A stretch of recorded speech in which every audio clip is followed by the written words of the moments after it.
Here's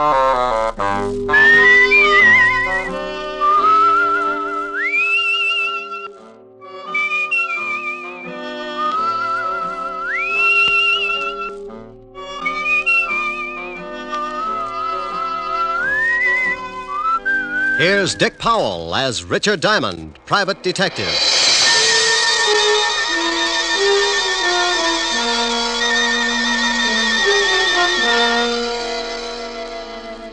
It's 5 o'clock in New York City, and the big neon signs light up the dark office that overlooks Broadway on the corner of 53rd Street. Behind a second-hand mahogany desk, relaxing in a swivel chair, is the leading figure of the Diamond Detective Agency, combination stockholder, office boy, and clue chaser. He is Richard Diamond, and his mind is on a lovely redhead named Helen Asher, as she sits on a couch talking about things he likes to hear. At this moment, however, another scene is taking place in the wealthy district of Long Island. A long black convertible is just pulling up to an old English mansion, and a curvaceous blonde steps from the car. She is met at the door by her brother. Well, good evening, my dear sister. You're looking simply ravishing. How would you know the difference? Oh, drop dead. You disgusting excuse for a man. Why don't you sober up for 5 minutes and take a look at yourself? I did once. Oh, by the way, our dear stepfather would like to see you in the study. Tell him to go. I already did. Now it's your turn. I don't want to. Now get out of my way, Chris. Suit yourself. But Murray Lang's in there with him. Murray? Did I start your heart going pitty-pat? Oh, shut up. You better go in and protect your money, darling. Bye, jailbird. Sod. I don't care what your plans are. They concern my daughter, and that's enough for me to put a stop to them. You're not going to put a stop to anything. You can't intimidate me, Lang. You're just a cheap, no-good gangster, and your methods are too well known to frighten me. Come in! Oh, hello, Liz. Hello, Murray. I'm glad you're here, Elizabeth. Mr. Lang and I were just discussing your future. I'm surprised you put up with it this long, Murray. Come on, let's leave my dear stepfather until he simmers down. Elizabeth, I want to talk to you. Well, I don't want to talk to you. Let's go, Murray. Listen to what he has to say. Maybe you'll get a laugh out of it. Well, what is it? I've just been talking with Lang about your intention to marry him. I have advised him that if such a thing were to take place, it would result in the most serious of consequences. Is that all? No, that is not all. When you got into your trouble with the police, my dear stepdaughter, you were paroled in my custody. If I should report to the board that you had violated the terms of your probation, you would most certainly go to prison. Why, you... What's the matter? Aren't you satisfied with the salary you collect for taking care of Mother's estate? How dare you, you little Sit snip! You look bigger behind a desk. Well, just yell and scream all you want to. After Monday, you better start looking for another source of income. You know very well it's not the money. But your greasy boyfriend here would certainly like to get his hands on it. Look, you, I don't give a hang if you are a midget. I'm not going to stand here and listen to you. Murray. No, baby, I won't take it. I'll wring his scrawny little neck. Go on, Lang, go on. It would give me the greatest of pleasure to call the police and have you locked up. I'll fix it so you won't have a head to call anyone with. Murray, leave him alone. Can't you see that's what he wants? Yes, well, Mr. Lang. Come on, Liz, let's get some fresh air. I want to say one more thing. Just remember, Father, my probation expires Monday. After that, you won't control any part of my income, so you better start getting packed. And if I report you to the probation board in the morning? I wouldn't. If you do that, you'll not only stop being my guardian, but you'll stop breathing. Get out. Get out, both of you. Come on, Murray.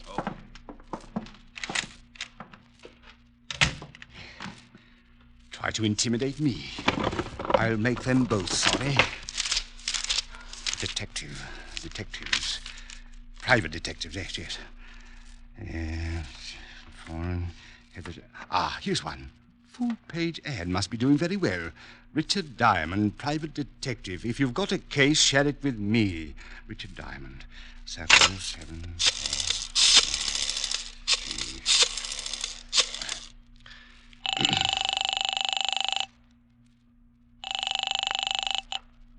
Yeah? Mr. Diamond? That's right. I want to hire you for a few days. Oh, you saw the ad.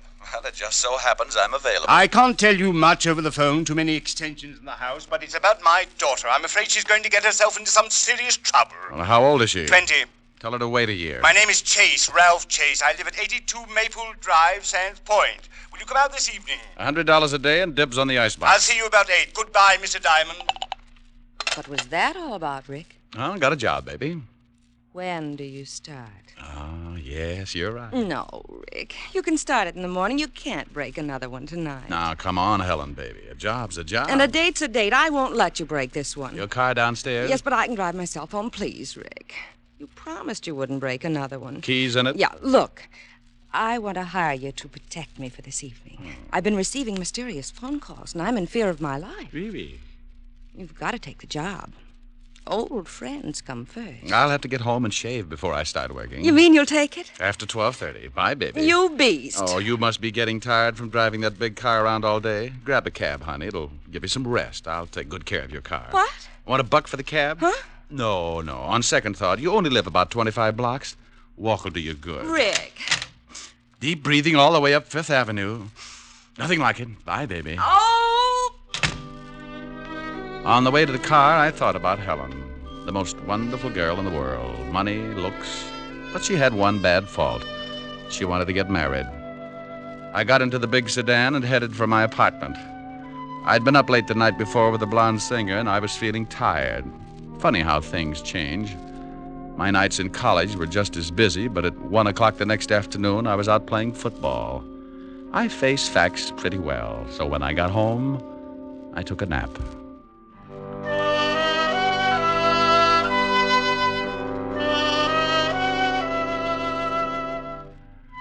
I slept until 7 and got up and dressed. I drove Helen's car out to Long Island, and at 8 o'clock sharp, I was ringing the doorbell of the Chase Mansion. It was a big house, all right. If they built another one like it, Long Island would sink. Well, to someone at me chamber door. My name's Chris. Boo. Blow your booze some other direction. Your breath would wither a lung. My alcoholic exhalations are composed of the finest ingredients.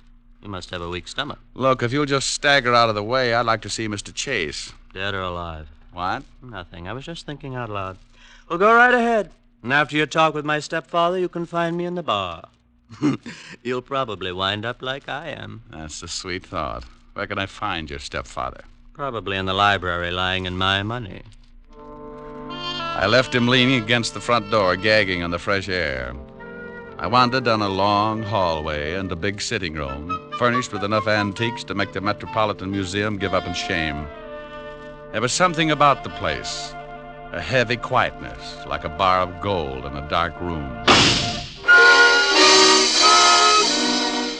The shot had come from up ahead, and I tried a couple of doors before I found the room. Mr. Chase! Mr. Chase! In here! Mr. Chase? Yes. Come in and shut the door. I looked over at Ralph Chase crouching behind a desk. He got up slowly, all 5 feet of him. And I tagged him for a guy who would give $1,000 for every inch you could put on his legs. He looked like he could afford to be a mile high. The tall French windows were open at the back of the room, and you could still smell burning cordite. Someone tried to shoot me from the garden. Yeah, I heard the shot. You must be Diamond. That's right. Don't you think you better shut the French doors and pull the drapes before someone takes another shot? Yes, very good idea. You pull the shade diamond. Hey, you can start earning your money right now. You're a little excited, but I'll start to work. Right. Be careful, he might still be out there. Well, I doubt it. I can't see anyone out here. Oh, he just missed me. You can see where the bullet hit the wall. I jumped and hid behind the desk. Didn't you hear him on the porch? No, he must have stood in the soft grass that surrounds the garden. That's a good 10 feet from the house. You're lucky he didn't move in closer. He probably wouldn't have missed. Got any idea who it was? Of course, it was Murray Lang. Murray Lang? The gambler? Yes, do you know him? Well, I used to be on the force. Set him up 6 years ago on a larceny rap. Then you know what he's like. He was in the house this afternoon. We had an argument and he threatened me. An argument with your daughter? Yes, about my daughter. How'd you know? Well, you told me she was getting herself into trouble. She couldn't have picked a better playmate than Lang to get there with. Father, we heard a shot. Not really. Oh, let's go. He's not dead. My stepchildren, Mr. Diamond. Oh, well, lovely. I'm quite alive, so you can both stop looking so unhappy. Does it show? Come on, sis. Let's find the guy who fired that shot. I want to give him a few pointers. Where's Murray Lang, Miss Chase? Yes, he's the man you want. I'm sure he Don't tried... be absurd. Murray left 3 hours ago. What are you, a cop? Does it show? You're wearing too much cologne. Come on, Chris. Oh, she's nice. That's Elizabeth. The boy's her brother, Chris. I'd hate to draw straws. I married their mother and raised those 2 brats after she died. The courts appointed me executor of the estate. They don't like you handling their money, is that it? Yes. Since they've been old enough to ask for 50 cents to go to a movie, they've condemned me for watching their interests. You said you were worried about your stepdaughter. Tell me about it. I'll make it brief. Hate long explanations. Elizabeth got into some trouble with the police. Hit and run. She had been drinking. The man died. Liz was sentenced to a year in Folsom. But I got her off on probation. Oh, what do you want me to do? Drive around with her and spoil her aim? Monday the probation expires. She says she is then going to marry this hoodlum, Murray Lang. And you don't want that because you think he's after her money? Exactly. When she marries, the will reads that I shall, as executor, turn over half of the estate to Elizabeth. What about Christopher? He looked irresponsible when he was born. His mother left instructions that he should not receive his share until he is 35. That's another 8 years. Well, your stepdaughter's old enough to know what she's doing. I can't see how you can stop her. That's what I want you to do. And if I do, you'd be in a pretty good spot. What do you mean, Mr. Diamond? You continue as executor. I can understand you thinking something like that, but believe me, as much as I dislike my stepchildren, I wish to keep them in line for their late mother's sake. Oh. Well, Mr. Chase, I'll take a look around outside. Maybe I can come up with something that'll point out the would-be killer. If it was Lang, you can stop worrying about Elizabeth. Sing Sing doesn't boast a wedding chapel. I went out through the French doors and started looking around on the soft grass that bordered the garden. I had a fat hunch, so I stopped looking and started wandering. I was halfway through the rose bed when I spotted them. It was Elizabeth and a man. In the darkness, I couldn't make him out, but Murray Lang was my best guess. They went up a narrow path to one of those Chinese pagodas at the far end of the garden, and I slipped up close enough to give my ears a workout. It was Lang, all right. I don't care what you think. I didn't take a shot at the old man. Then who did? He's got a policeman in there now, and he's going to start trouble. Let him. I'm clean. Maybe it was that lushed-up brother of yours. Chris hates him, but he'd never try to kill him. Well, then stop hounding me. Maybe you took a shot at the old boy. Murray! Well, you got a good reason. I'm tired trying to buck the whole Chase household. If you love me, let's take off tonight and get married. Tell the old man to go to the devil. You can certainly wait till Monday. Yeah, but he won't. He's going to cause some kind of trouble and get you tossed into Folsom. He's not going to give up all that money just because you're through with your probation. He probably cooked up that shooting just to get the cops here. Murray, what's going to happen to us? Oh, ask your stepfather. He's been doing your thinking for you. I don't have to. We'll get married Monday. Okay. I'm staying clear of this place till then. But what if there's more trouble? I haven't got anyone to turn to. You worry about it, baby. I got a police record that makes yours look like a merit badge. I was too good a target in the moonlight, so I started back up the walk to the house. As I passed a hedge, I noticed a funny-looking plant that was shoving its way out of the foliage. I'm sorry I did that. It was the Johnny Jump-Up variety. Blackjack couch. The guy on the other end of the sap gave it to me right over the eyes, and I went down like a crapshooter making a pass. I rolled over and watched the moon melt and run down in my eyes. Something warm and sticky spread over my face and turned the night red. Yeah, I was bleeding again. I guess I showed signs of recovering, so he started all over. This time he used his foot in my side. Oh. Oh, a couple more kicks in the ribs and in the right place, and he could have whipped up a fast course of Nola. I felt tired, so I rolled up in an old rose bush and went to sleep.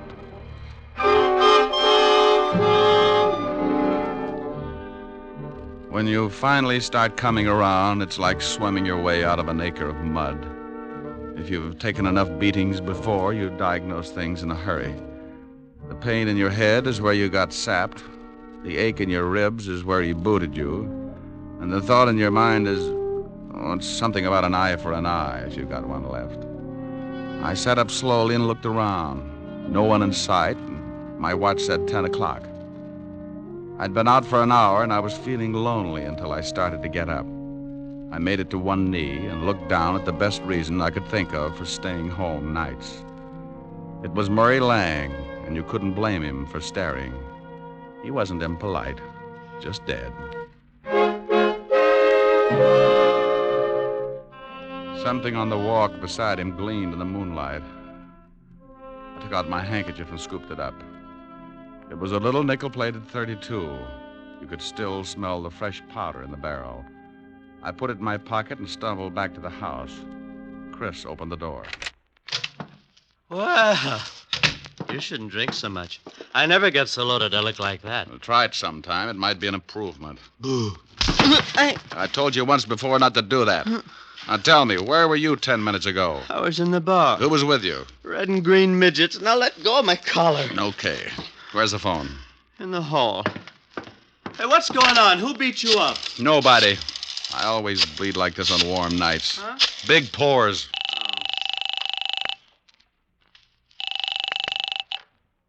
Homicide, Sergeant Otis talking. Who taught you how? Did you sit up nights with a parrot? Oh, very funny. Only one guy could think up a lousy joke like that. What do you want, Diamond? A picture of you. I'm going to show some doctors that mercy killing has its points. Now, let me speak to the lieutenant. Comic. Homicide, Lieutenant Levinson. Hello, Walt. This is Diamond. Oh, wait a minute. Let me get the bicarbonate. What's the matter? I get stomach trouble every time you call. Go ahead. All right. I got a killing for you. I know it. Why can't you be a good boy and stop finding corpses? I'm out at Sands Point, 82 Maple Drive. I think I've got the murder weapon in my pocket. Who's dead? An old friend, Murray Lang, and you better step on it. There's a drunk staggering around the place, and he's liable to spot the body and put it in the cold shower to sober it up. Oh, all right. We'll be right out. Hold the fort.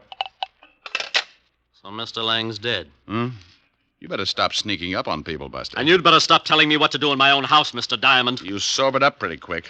I heard what you said about finding the murder weapon. May I see it? No. It stays in my pocket until homicide gets here.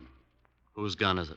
It's a 40-pound broadsword. Now stop trying to look like a Chicago muscle man, or I'll start slapping there you. you are, Diamond. I've been looking for you. Great Scott, what happened to your face? Someone was giving away hints. Chris, did you have something to do with this? Hardly. Mr. Diamond has a decided advantage over me. He has muscles.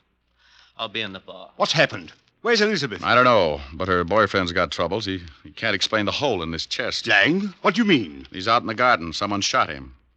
Is he dead? And if he's not, he's trying awful hard. Then we'd better call the police. That's been taken care of. What kind of a gun do you own, Mr. Chase? You don't think... No, I don't. I just dig around till I come up with something. What kind of a gun do you own? Why, a 45... Now, wait a minute, Diamond. If you've got any ideas about this murder, you'd better wait until the police get here. Now, look, Chase, I've been insulted in your house, had the air let out of my ego by your beautiful stepdaughter, and beat up in your garden. That's a full night's work, and now I'm on my own time. Where can I find Elizabeth? I don't know. She may be up in her room. Oh, where is it? End of the hall, head of the stairs, first door. Thanks.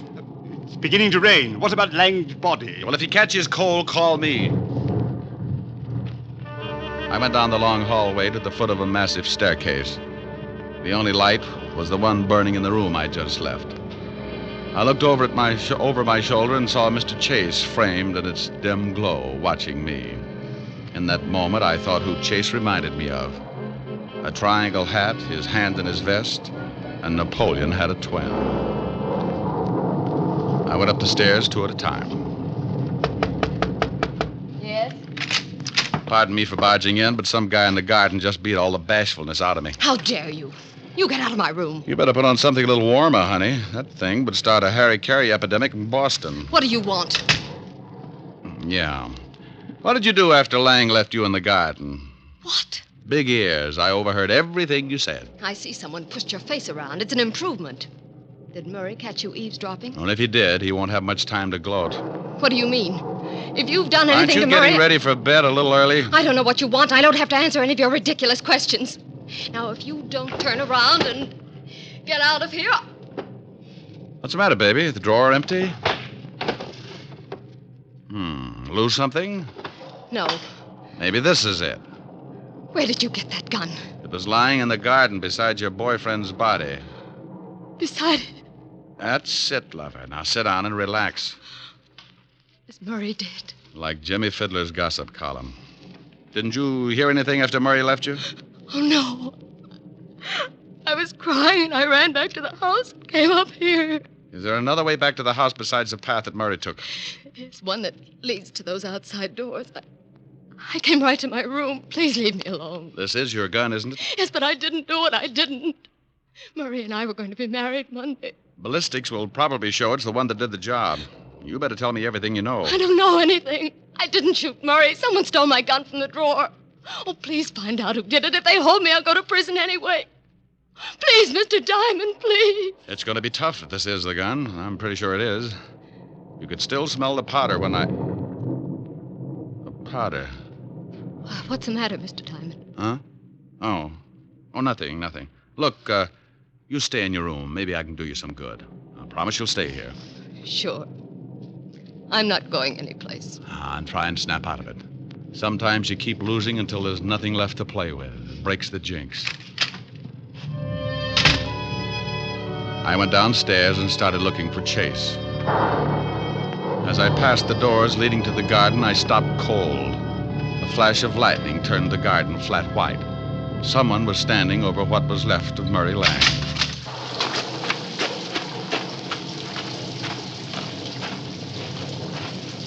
Well, like the view? Oh, Diamond. I was just looking at the body. I talked with your daughter. She says the gun that killed Lang was hers. What? Claims they had an argument, but won't admit she shot him. Oh, no, I can't believe it. Certainly she had no reason. Unless... Unless what? Well, unless she found out Lang was just after her money. Well, that's possible. Anyway, if she did do it, I still can't figure who worked me over. Maybe it was Lang. You told me yourself he didn't like you. Maybe it was Elizabeth. Oh, no. It would have to be somebody very strong. She might have kicked you, but never could she have hit you hard enough to crack your head open like that. Yeah, tell me, when does Elizabeth come into her money? Why, at the end of the probation. The court set it aside until she was cleared of all charges. Who gets it if she goes to prison? Well, I'm the sole executor of the estate, but she's not going to jail. She didn't do this thing. I'll get the best counsel in the country. I'm sure you will. Tell me something, Chase. It's pretty obvious that my face got pushed around, but how did you know my ribs got the same treatment? What? It doesn't show. It just hurts. Why, well, you told me. What are you getting at, Diamond? You'd have to reach pretty high to sap me, but if you were mad enough, you could make it. This is absurd. I'm going inside. And when I get grouchy, it's better to listen. I'm liable to use you to make the flowers grow. Go ahead, Mr. Diamond. I'm listening. Well, everybody in this house has some sort of motive for killing. With Elizabeth, it could be the old story of a woman scorned. With your lushed-up stepson, he could want to put the blame on his sister so he'd get more than his share of the estate. And we certainly know you stand to profit if Elizabeth goes to prison, because you retain custody of the family fortune. I'm getting wet, Mr. Diamond. Everybody's story's weak, but only one of them doesn't stand up. You said earlier this evening someone tried to shoot you from outside your library. Of course they did. You have the shot and saw the bullet hole. That's right, I did. But you told me he was standing outside the room by a good 10 feet. Nothing to say, Chase? You're trying to catch me up in something. Oh, you are so right. Now, when I walked into that room, I could still smell burning cordite. To smell fresh gunpowder like that, the gun would have to have been fired outside the room. You staged it, so I'd think someone was trying to kill you. Is that all, Mr. Diamond? Outside of the slip you made about kicking me in the ribs. Now, let's go inside. I don't think so, Diamond. Oh, that the 45 you were telling me about? Yes. Go ahead, make a try for it. I'm going to show you how it works. You kill Lang with your stepdaughter's gun, and you're going to collect the money if she goes to prison. Oh, you're a slob. My stepdaughter could easily kill 2 men tonight. You're in a spot. You can't shoot me with that 45 and make it look like the same person killed Lang, too. So you've got to get the 32 in my pocket. Give me Elizabeth's gun, Diamond. You try and get it, Chase. Why, you... Rick, are you out there? Better give it up, Chase. That's the law. He eats little men like you. Out there, Lieutenant. Drum said he saw him go out. Rick! Stay right there, Diamond. Another killing won't matter if you try and stop me. For Pete's sake, if you're out there, Rick, answer me. I'm getting soaked. Just keep your mouth closed, Diamond. I'm getting out of here. You'll never make it, Chase. They'll pick you up inside of an hour. Not if you're too dead to tell them. Yes, that's it. If I kill you, I'll eat at least have... You should watch your step, Chase. Keep your head down, Lieutenant. Somebody's mad. Shut up, Otis, and get out from under that bench. Rick! Over here, Walt. What's going on, Rick? Who's doing all the shooting? Oh, we took turns. He was just going to kill me when he tripped over the body of his first victim. I used this 32 in my pocket, shot him twice. He's dead, Lieutenant. Give me my baking soda, Otis. He yelled him. Don't look so unhappy, Rick. He was going to kill you. Oh, I'm not unhappy. I'm just sore that I didn't have time to take the gun out of my pocket. I ruined a darn good coat.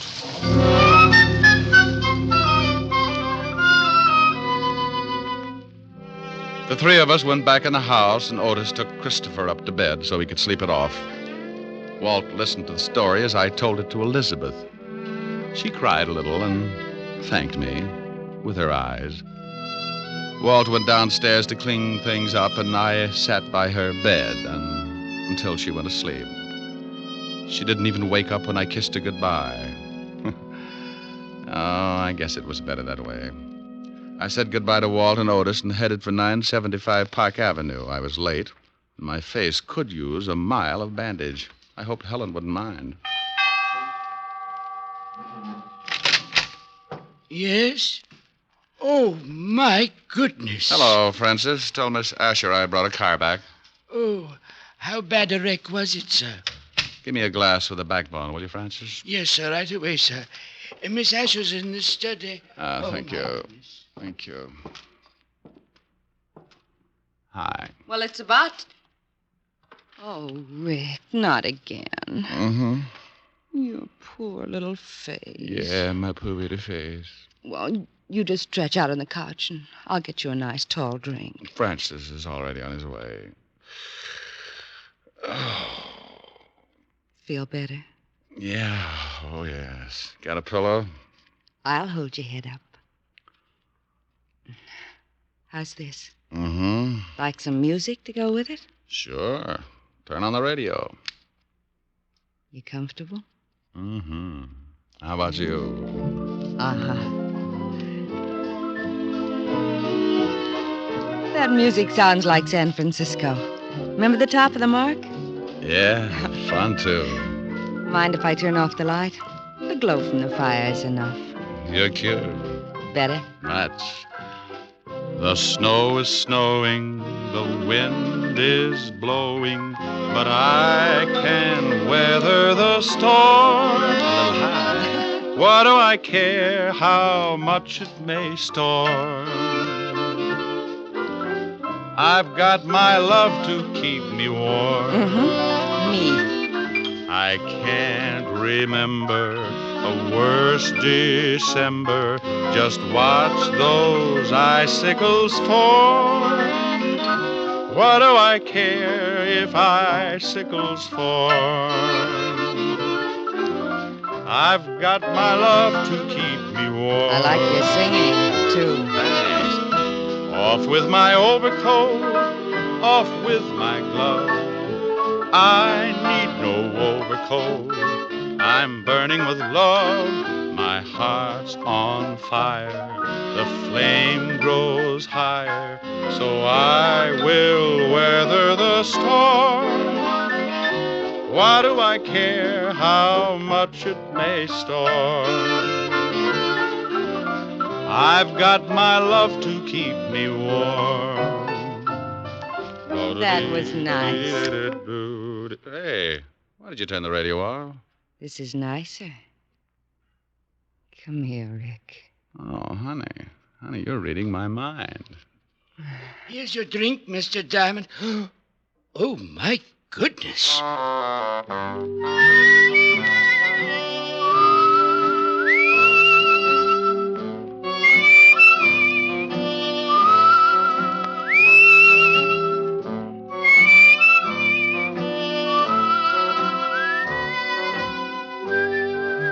You have just heard the fourth of a new series, Richard Diamond, Private Detective, starring Dick Powell. Helen was played by Virginia Gregg, Lieutenant Levinson by Ed Begley. Also in our cast were Wilms Herbert, Betty Moran, Jay Novello, Jack Edwards, and Tal Avery. Music was under the direction of David Baskerville. Richard Diamond is written by Blake Edwards and directed by William P. Rousseau.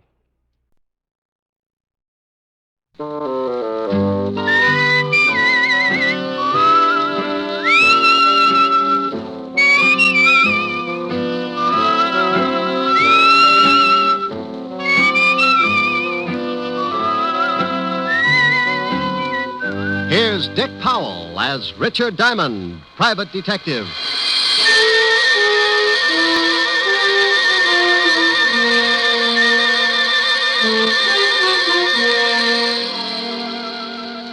Hello there. My name's Diamond, and I'm known along the big street as a guy who manages to keep his nose pretty clean and still make a few bucks while I'm doing it. Oh, sure, it gets a little grimy, but you've got to expect that. I'm a shamus. Private eye, gumshoe. To the guy who hasn't ever been worried because he tripped over a corpse in his breakfast nook, I'm known as a private detective. And to some guys, I'm known by a lot of other names. Not the kind you'd find in a book on manners and social usages. But there are times when you might turn up on your desk calendar under the heading of what I must do today. Who hires me? How do I make a living? Well, maybe this will give you an idea. Fred, why don't you eat your toast? It's getting cold. Why don't you stop worrying about the temperature of my breakfast? I'm trying to read the paper. Did anyone ever tell you how charming it is to have breakfast with you every morning? Yeah, my ulcers. I'd like to go shopping today. Will you leave me some money? Fred, did you hear me? Mary, I'm reading. Well, stop reading and listen to me for a minute. I need some new summer clothes, and I want to go shopping today. Here. Here's $10. Buy yourself a bathing suit. Oh, that's very funny. Hmm? I need more than $10. I want $500. What kind of a bathing suit are you going to buy, Mink? I'm not going to buy a bathing suit. I need some new clothes. Will you put down that paper and listen to me? Well, I see you made Jimmy Cello's column again, my darling. What? What prominent socialite is fighting with her wealthy husband and crying on the shoulder of a big-time playboy after the arguments? Is that's supposed to be me? Can you remember 5 minutes in the past 5 years when we haven't been fighting? Are you accusing me of running around with some playboy? Running around is right. I expect one of you to be the first to do a 4-minute mile. How dare you? How dare me? Why, you lushed-up little tramp. Tramp? Yeah, tramp. Everybody in town knows you're seeing Lauren Oliver. All right, so I've been seeing him. We're just friends. Well, that kind of friendship is grounds for divorce in this state. Why, you dirty... Shut up. I'm sick of this whole rotten mess, and I'm going to do something about it. You're going to do something about it? Why, you conceited, pompous... You're going to do something, are you? Well, you better hurry up, because I've got some ideas of my own.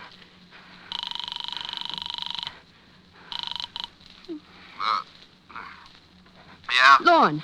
Yeah, Mary? I got to talk to you. What time is 10 it? o'clock. Well, it's still the middle of the night. Call me back This later. can't wait.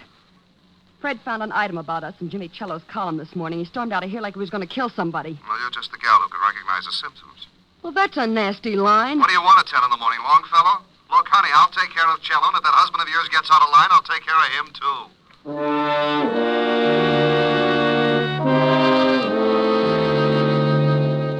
You see what I mean? If things like that didn't happen, I'd be out of business. I'll lay you 8 to 5 that before 3 o'clock this afternoon, one of those charming people will be walking into my office begging for help. Yeah? Rick? Oh, hello, Helen, baby. Hi. You gonna take me out tonight? Sure. I'll be over later. We'll have a quiet evening. No, I want to go dancing tonight. If you don't take me, I'll throw a tantrum. But, baby, I don't have the cash. I'm tapped this week. Well, if you won't let me take you, borrow it from Francis. You told me yourself he was good in a pinch. Yeah, but he's already black and blue from those 3 lunches at Lindy's. Besides, he's not only your butler, but he's a darn good businessman. He wants security. Well, give it to him. He's already got my badge, my book on the 10 best ways to sneak through transoms, complete with illustrations, and my gun. Haven't you got something else? Yeah, but I'm saving the right eye in case of an emergency. Keyholes, you know. Look, honey, let's go take in a quiet movie and... I want to get dressed up and go to a nightclub. It's summer. The flowers are blooming, and the fox has left his lair. Is what? I've been hibernating all winter, and I want to get out into some nice, smoke-filled dance floor. Why, Helen. Why, Helen, nothing. Please, Rick. Hold it. Someone's knocking at my chamber door. Come in. Mr. Diamond? Yeah, pull up a chair. I'll be right with you. Who is it? I'm afraid to look. I haven't paid the light bill. This is a detective agency, isn't it? You, sir, have just won yourself a new economy home-size murder sampler, complete with a matching set of bodies. Me? No. I haven't got time to listen to your bright remarks, Diamond. I want to hire you. What did he say? He doesn't like my bright remarks. You won't even admit they're bright. What else? Oh, something about wanting to, Something about what? What was that last statement, sir? It sounded rather cozy. I said I wanted to hire you. What? I'll call you later, baby. Bye. Rick, wait a minute. Now, Mr. Sears. Mr. Sears, what can I do for you? I want you to follow my wife. Will I like the view? She's running around with another man. Well, if they're just running around, don't worry about it. It's when they get tired and slow down that things start to pop. There was a veiled article in Jimmy Cello's column this morning about my wife and this man. Yeah, I know Cello. So do I, but I'm not interested in Cello at the moment. Well, what do you want? Enough on your wife so you can get a divorce? Yes. Oh, well, that comes kind of high. I don't like cases like this, and I usually turn them down. If you want me to swallow my pride, it'll take a $200 retainer and $100 a day in expenses. I'll write you a check. Oh, just like that, huh? I am quite wealthy. That's why I want the divorce, Mr. Diamond. There you are. Yes, sir. There I am. Now, what's the man's name that your wife is seeing? His name is Lorne Oliver. Well, this is turning into a family gathering. You know him? Sure, runs the Monarch Club. That's right. What's your wife's name, and we're going to get a look at her? Mary Sears. You can see her tonight at the Stork. We'll be there for dinner, 9 o'clock. I'll be there. Oh, incidentally, that comes under the heading of expenses, in case you have a short memory. I have a good memory, Mr. Diamond. You can send me the bill. Oh, address and phone number? 45 East 65th Street. 45 East 65. Evergreen 41793. 41793. Now I've got to be going. Goodbye, Mr. Diamond. Goodbye, Mr. Sears. Yeah? What'd you hang up on me for? Honey, this is because you always give me an argument. You never want to go anywhere. I'm getting tired of shows and hot dogs. I want to go dancing. What? And I don't mean Roseland. I want to go to the Stork. I'm a growing boy, and I like to see the bright lights and throw my money around. But, Rick, you I'll pick you up at 8:30, and this time, don't wear slacks. You're an idiot. Bye, idiot.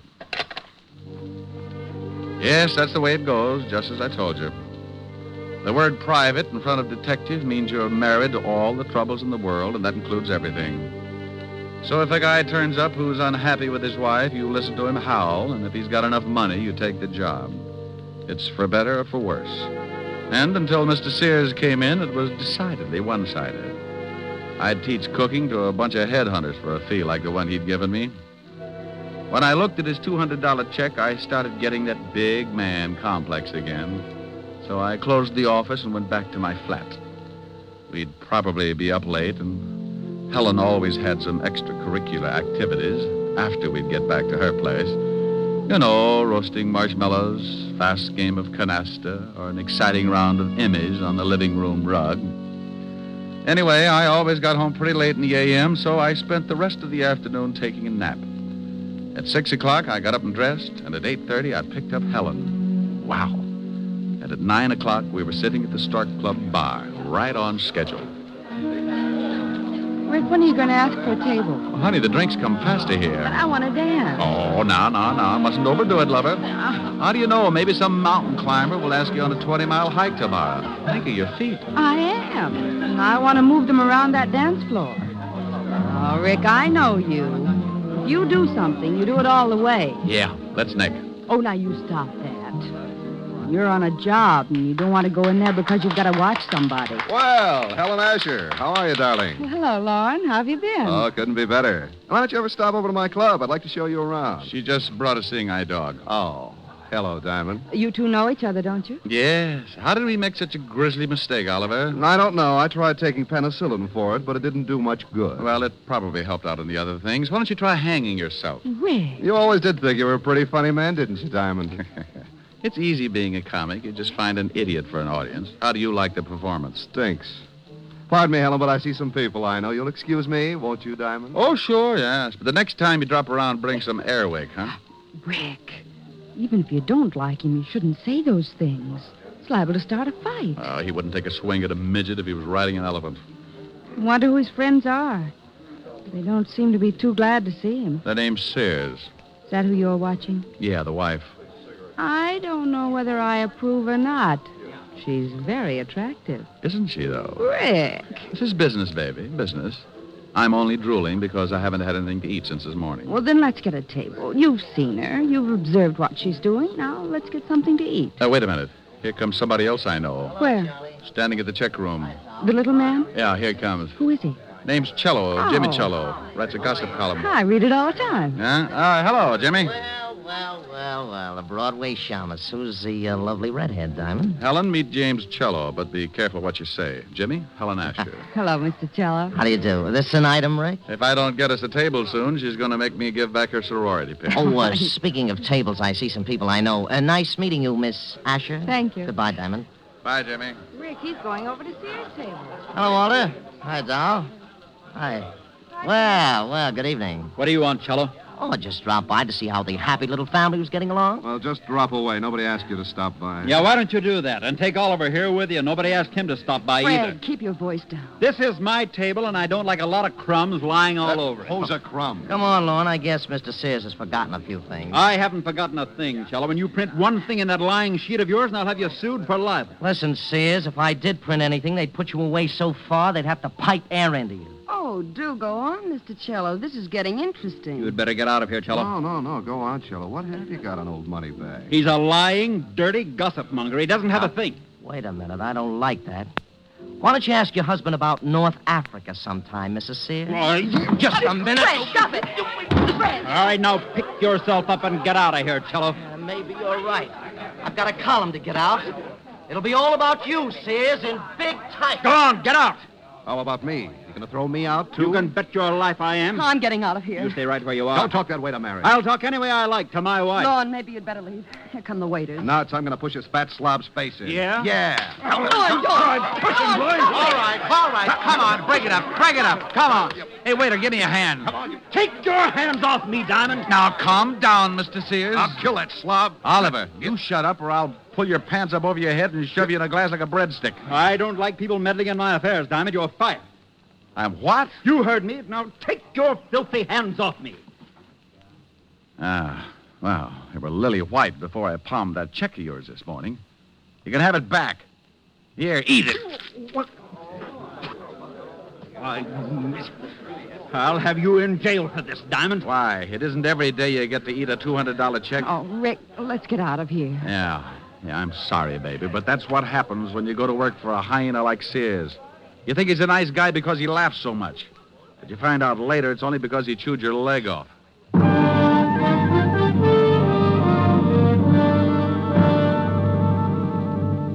We left Sears still spitting out pieces of the check I'd shoved down his throat and headed for Helen's apartment.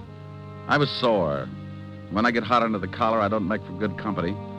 So I dropped her off with a kiss and went back to my flat and climbed in the sack. I smoked a dozen cigarettes before I got to sleep. And when I finally did, it must have been with a big smile on my face. All night I kept dreaming that Lorne Oliver and Fred Sears were beating themselves to death with hot paper sacks.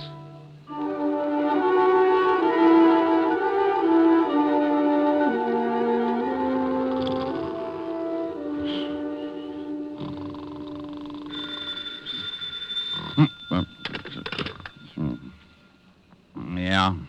Diamond? No, this is Sunshine Market. Locks Popover is our specialty. Now you stop clowning and get over here right away. Walt? Lieutenant Levinson. Oh. Where are you? I'm in your office. Yeah? What if any clients come in? Give them a good sales talk. Tell them how many people you've killed or something. There's a guy in your office now. Prospect? Depends on what you're talking about. I think his name is Fred Sears. Tell him to go home. He canned me last night. I don't think he'll listen. All right. So he's sore. He's got a right to be. He's dead.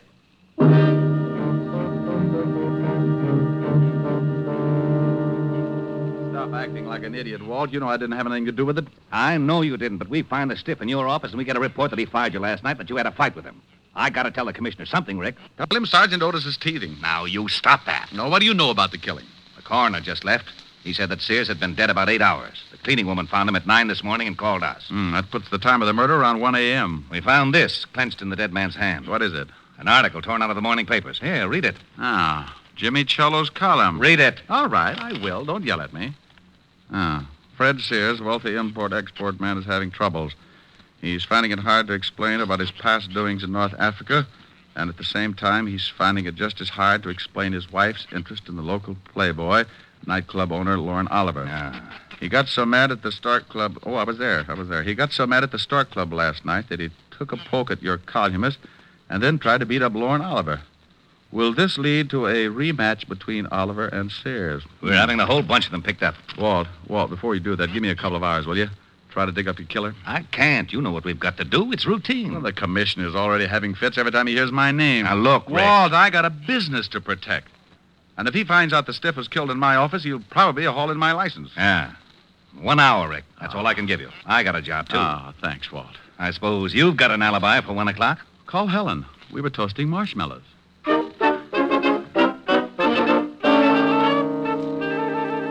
Well, I had 3 good suspects: Lauren Oliver, Cello, the columnist, and Mrs. Sears. One of the 3 was built just right for the electric chair. An hour isn't much time to dig up a killer, so I grabbed a cab and headed for Lauren Oliver's office in the back of his club. Yeah, come in. How are you, Oliver? Oh, what do you want, Diamond? I'm particular about who comes into my club. Oh, I'm surprised you can operate with that kind of policy. People probably see you in here every night. I think I'll have you thrown out. Where were you at 1 o'clock this morning? None of your business. Herman. Yeah, boss. Come in here and show a guy out of my office. Oh, we get rough, huh? Yeah. Okay. I'll let you tell the cops who knocked off Fred Sears. Hey, this the guy, boss? Yeah. Wait a minute. Did you say someone knocked off Fred Sears? That's right, but don't start crying about it. It makes me feel so helpless. I'll tell my story to the cops. They'll get a lot tougher than I will. You won't get tough at all, Mac. Oh, stop flexing, Herman. You'll snap your girdle. Well, I guess it doesn't make much difference as long as Sears is dead. Now, I was with his wife from about 12 o'clock to well, it was a long time after 1. Well, where were you all that time? At my place. And I'll take a walk, Shamus. You got my alibi. One more question. Did you go out at all? Yeah, I went out and got the late papers. So what? I like to read. Okay. You don't mind if I stop by and see Mrs. Sears, do you? No, go ahead. I'll see you later. Oh, Herman. Yeah? You can let the air out now. Your muscles are lovely.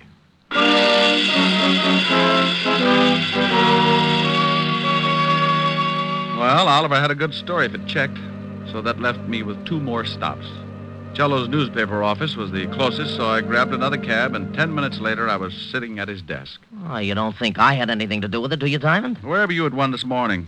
I was covering a party at Richard Gray's. I was with friends from about 11 o'clock till after 3.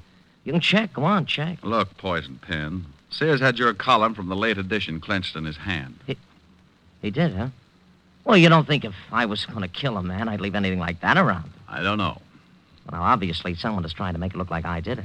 Have you talked with Oliver and Sears' wife? Oliver's got an alibi, and I'm headed for Mrs. Sears' place right now. You know the address? Yes. 45 East 65th. But Mrs. Sears couldn't kill her husband. I know her too well. No?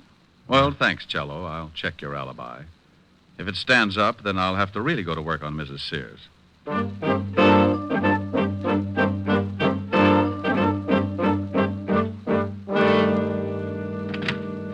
Yes? Mrs. Sears? Yes. Oh, you look even better up close. What's on your mind? You mean right this minute? Well, aren't you nice? Don't crowd me, though. I can keep up a pretty good average in this league. I'd say about 1,000. Mhm. May I come in? I think so, if you keep talking. I like to hear nice things. Well, you deserve them. But I can think of some nice things to say about a panther. We'll talk about my family some other time. Can I buy you a drink? It's a little early, unless you got some milk. Milk? Where's your husband? Oh, you know about him, huh? Oh, I'm sorry. This looked as though it might work into quite a friendship. Where is he? I haven't seen him since last night. Why? Is he a friend of yours? He's been using my office. Oh? Yeah, he died there last night. What? Everybody is so surprised. But, how? Who did it? That's what I'm trying to find out, lover. Where were you at 1 a.m.? That's none of your business. Okay, let the law drag it out of you. Goodbye, dear. Wait a minute. All right, I'll tell you. I was with a man named Oliver, Lauren Oliver. Oh, for how long? From about 12 o'clock to, well, much later. That's what Oliver says. Did you go out at all?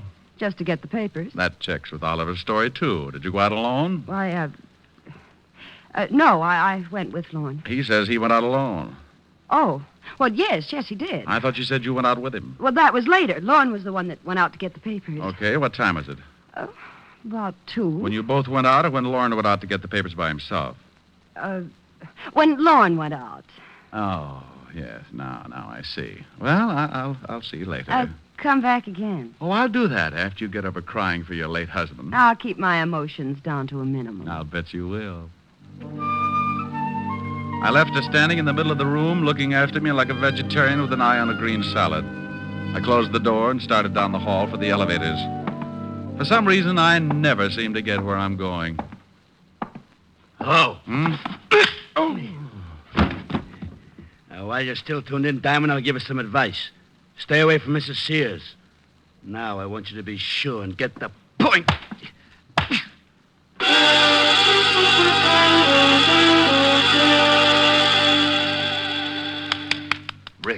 Rick, Come on, snap out of it.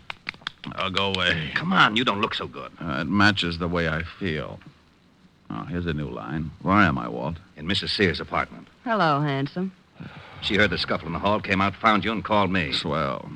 Who did it? I didn't see him, but his voice sounded like a thug that Lauren Oliver keeps around, a patty cake with. Oh, that was probably Herman. Lauren is so jealous. Well, your hour is up, and now I'm going to haul them all in, including this Herman. Oh, do you know Herman, Walt? Sure, Herman Sharp.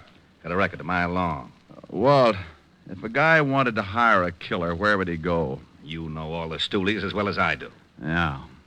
Mrs. Sears, what was the fight about last night at the Stork? Oh, a columnist named Cello threatened my husband that he was going to print something in his paper.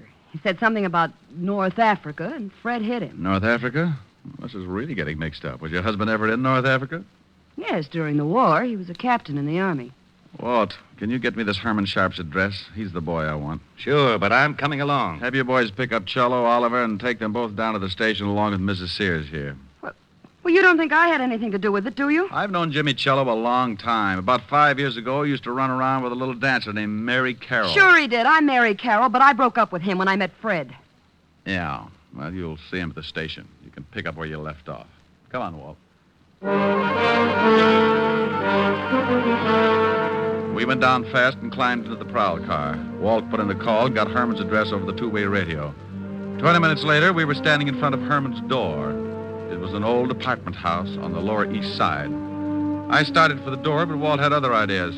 Rick, we can't go in there. Why not? Because I haven't got a search warrant. Well, you got to go in if you want to crack this case. Not without a search warrant. Search warrant for what? To go in. Well, what do you want to go in for? I don't want to go in. You do. Do what? Go in. Well, go ahead. I haven't got a warrant. Well, what are you looking for? Herman Sharp. He's probably in there. He is? Sure. Well, what are we waiting for? Oh, what did I do that for? For that. What? Herman Sharp. Oh. Is he dead? Yeah, been shot. What are you looking at? Newspaper on the floor. This morning. Oh. Cello's column's missing. Been torn out. Then Herman's your killer. Swell. Who killed Herman? Don't you know? I'm not going to start that again. Walt, go on back to the station. I'm going to check something and make a phone call. I'll be down in half an hour and point out your killer.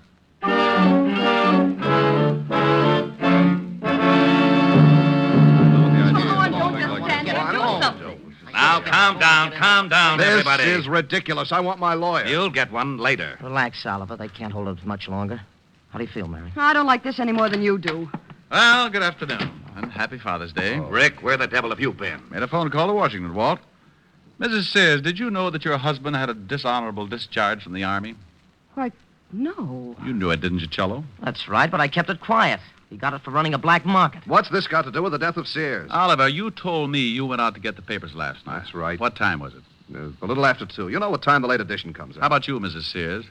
What Lorne says is correct. How about it, Lorne? Were you the one to go out and get the papers? Yes. Then, Mrs. Sears, why did you tell me this afternoon that you also went out to get the papers? Well, Mary, don't say anymore. You don't have to. The stories don't check, so you couldn't have been together last night. Look, Diamond, what is this got... Oh, now you look, Oliver. You're both liars.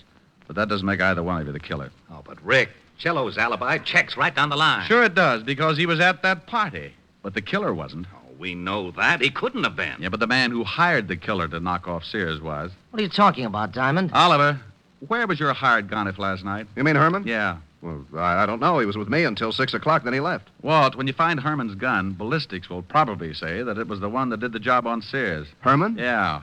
Cello, you hired Herman to kill Sears, and then you killed Herman. You're out of your mind. I didn't even know this Herman. We found the newspaper next to Herman's body. It had your column torn out of it. That doesn't pin anything on me. It just shows you that Herman probably stuck that article in Sears' hand after tearing it out of a newspaper. That's what you wanted to make it look like. You knew Herman. You knew about the clipping, so you killed him and tore the column out of this morning's newspaper. Of course I knew about the clipping. You told me about it this morning in my office. That's right. But you were the only one I told about it. You couldn't convict Jack the Ripper on that kind of evidence. I'm afraid he's right, Rick. Cello, what time does the late edition come out? About 2 o'clock. Walt, what time was Sears killed? Around 1. Say. Yeah. The killer couldn't have gotten hold of that column at 1 o'clock. The papers weren't even out on the street. Well, then how did he do it? Only one man could have gotten that column before 1 a.m., the man who wrote it. Jimmy. He tore it out of the galley sheets. The proofs that are made up before the paper goes to press. Cello hired Herman, gave him the clippings, and then went to the party. Oh, you're doing great, Diamond. Keep it up. You're still in love with Mary Sears. You were jealous of Oliver, so you hired Oliver's boy Herman, figuring the cops would pin Sears' murder on Oliver. How am I doing? You're a good liar and a rotten detective. You knew I'd go to see Mary Sears, so you sent Herman to beat me up and make it look like Oliver was behind it. What? You tried to frame Oliver all along the line. Why, you cheap little scandal snooper. I'll fix it so you don't blame anybody. Wait a minute. Yeah, all right, break it up. Come on, break it up. Break it up. Hey, Walt. What is it, Rick? Bye.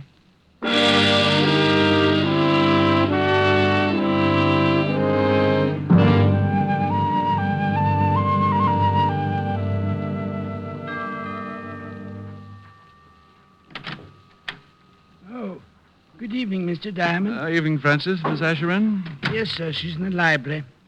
She's a little tired from last night. I think she's taking a nap. Well, I'll walk on my tippy toes. How about a glass of warm milk, Francis? I'm a little tired, too. Yes, sir. Right away, sir. Well, look at the little baby. Mm-hmm. Oh, hasn't dreamland. Poor little tired baby. The evening breeze caressed the trees tenderly.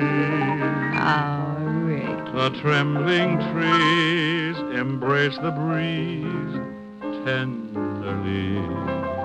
Hello, baby. Don't stop. All right. Close your pretty eyes.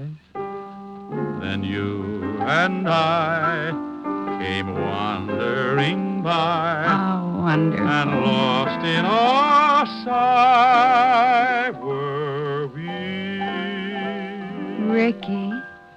The shore was kissed by sea and mist tenderly. Ricky. I can't forget how two hearts met breathlessly. Ricky, come here. Your arms opened wide and closed me inside. Ricky, come here. What is it, dear? Just this. Here's your milk, mister. Oh, my goodness.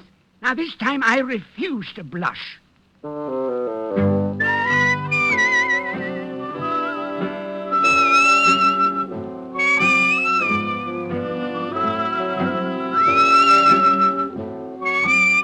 You have just heard Richard Diamond, Private Detective, starring Dick Powell. Helen was played by Virginia Gregg, Lieutenant Levinson by Ed Begley. Also in our cast were Wilms Herbert, Hy Averback, Joan Banks, Parley Bear, and Sidney Miller. Music was under the direction of David Baskerville. Richard Diamond is written by Blake Edwards and directed by William P. Rousseau.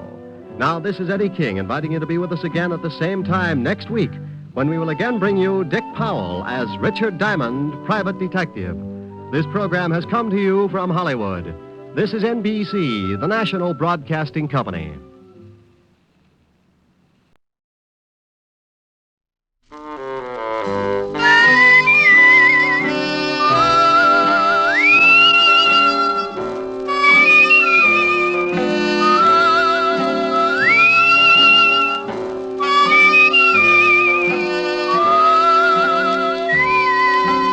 Here's Dick Powell, transcribed as Richard Diamond, Private Detective.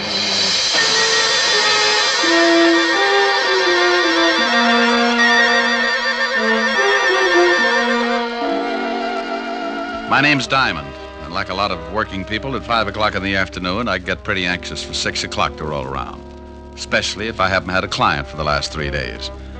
But even if I don't expect anyone to drop in before 6, I can't take a chance, so I stare out of my office window on 53rd Street just to kill time. I see the night starting to muscle in on the Broadway bright lights, and I wonder just how many prospective clients are out in the city. Who's getting in trouble, what kind of trouble, and will they come to Richard Diamond for guidance? Now, take the two hard-looking thugs in a downtown hotel room as they watch a pretty blonde hurriedly get into a flashy mink coat. They're going to need plenty of guidance. Where you going, Dottie? I got an appointment. Don't you think you ought to stick around just in case the contact comes in? If it ain't here by now, it won't be until tomorrow. Now stop looking like a couple of anxious bloodhounds. Relax. Sure, Dottie, sure.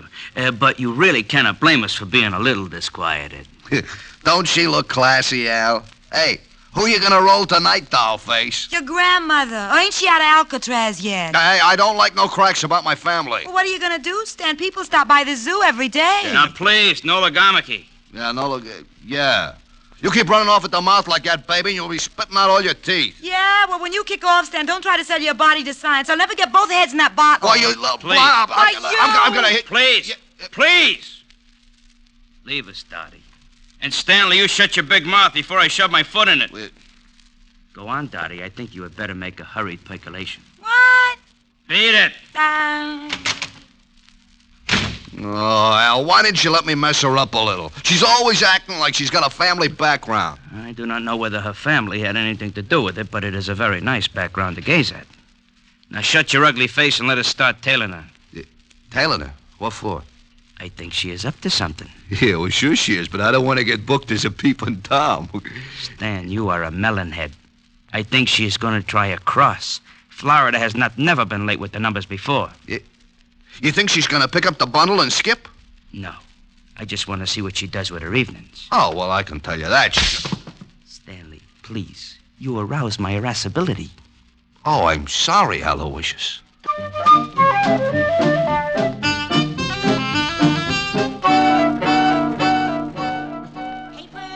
Evening paper. Paper. Evening, Glenda. Oh, hello, Horace. Times. You look tired. Hard day at the office? I stayed home. My wife's swell.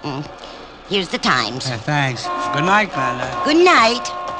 Papers. Evening papers. Have you got a late edition? Why, yes, right here, dearie. You got it? Yeah, in the purse. Put it down on the counter and look through the paper. Okay. Paper. Evening paper.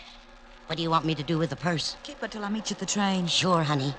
It's good to be working again, ain't it, Dottie? I gotta go. They usually got a tail on me. I'll see you tomorrow morning. Relax. We're in the chips. Paper. Evening paper. Paper, sir? No, but I will take that purse. Purse? Oh, why, that nice young lady must have left it on the counter when she looked at the paper. Please, just extend your agent index and shove it over here. Why, I can't do that. It belongs to that young lady. Oh, look, it would make me very unhappy to have to shove all those nice old wrinkles around, but I am in need to possess one patent leather handbag. Now, if you will kindly move it in my approximate latitude, you old bat, we can dispense with all... Why, you poor excuse for a lowbrow gunnif. Madam. For 2 cents, I'd wrap a lead sap across your flat head. Well, hello, Glenda. Hello. How's business? Oh, Officer Quine. Aren't you on a little late? Yes, I've been changed to the 6 o'clock beat. Well, good evening, sir. Yeah, lovely. Good evening, officer. Say, haven't I seen you somewhere before? Hardly. I reside in Flatbush. Well, thank you, Mother. I do not see anything I want. Goodbye. He doesn't see anything he wants. What does he think you're running? A drugstore there? Hey, Al, I saw a cop. I am proud of you, Stanley. Huh? Now let us hurry around this corner. What, you think Dot and the old dame are cooking up something together? Stop here so we can watch the old dame. Stanley, to put it in your words, yeah, I think they are cooking up something. Oh, you figure she slipped the old girl the numbers? Your perception astounds even my Hey, observe. Oh, yeah. Your grandma is taking off and leaving the cop behind to watch the papers. Yeah, she's going in that building. She has got the purse. Stanley, stay here and await my return. Okay, but my feet are beginning to hurt. Go in a drugstore, purchase some Blue Jays. I shall be right back with the purse.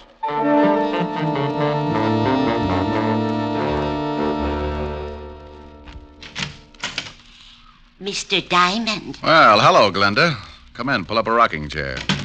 Well, that's the way it begins. Sometimes when you wait around until the last minute, you get a customer. I wasn't too happy about this one because I knew she didn't have enough money to hire a tramp to spot cigarette butts. I haven't got much time. I've got Officer Quine watching my paper stand. Officer Quine? You should be happy you aren't selling fruit. He's already got his thumbprint and every apple in Yonkers. Mr. Diamond, I found this purse. Found it, Glenda? Oh, you know me, Mr. Diamond. I'm going straight now. I remember a snake that said that once. He broke his back. Honest, I haven't been doing that kind of business since I got out. Well, what can I do for you, Glenda? I'm broke. Oh, it's not a touch. I want you to find the owner of this purse and return it. Why don't you give it to Officer Quine? Well, there's no money in it. And with my record, he'd sure run me in for purse snatching. No money, huh? Oh, no. No, I didn't touch a thing. Just took a peek, maybe. Oh, yeah. A young girl left it on my counter. If you find her, you can ask her. I didn't touch a thing. Okay, I'll see what I can do. Oh, thank you, Mr. Diamond. Goodbye. Keep your nose clean. Oh, I will. She'd keep her nose clean, all right. And a glass of gin. I'd known old Glenda ever since she started working bunco rackets and got put away for 2 to 5. I was sure she'd lifted the dough from the purse, but I opened it and went through it anyway. I was just kicking myself for telling her I'd try to dig up its owner when the door opened and an ugly-looking mug wearing alligator spats walked up to my desk. You should be ashamed, looking at someone else's purse. It's a bad habit, like not knocking on doors. Oh, it said on the door to come in. How long did you have to wait before someone came by to read it to you? May I please have the purse? Oh, is it yours? Yes. Well, I didn't notice the wedges. Give up high heels? You are a very poor comic. Now, may I have the purse, or must I make you bleed? Oh, it's like that. Well, sure, here it is. Thank you. And something to go with it. I caught him with one that made my arm feel good clear up to my shoulder.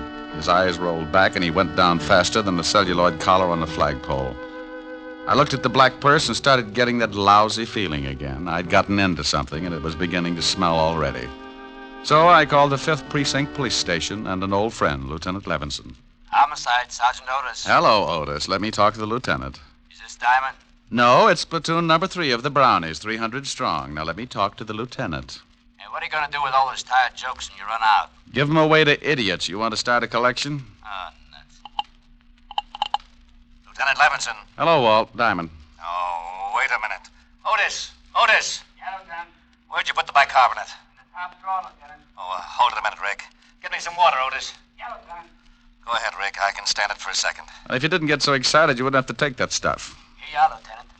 Never need this stuff until you call. Now, who's dead? Nobody, but there's a guy in my office lying on the floor. He's dead. He's got to be. No, he isn't, Walt. I just belted him in the mouth when he tried to get rough. Wait a minute. He's trying to wake up. Groan for the nice policeman. You hear him, Walt?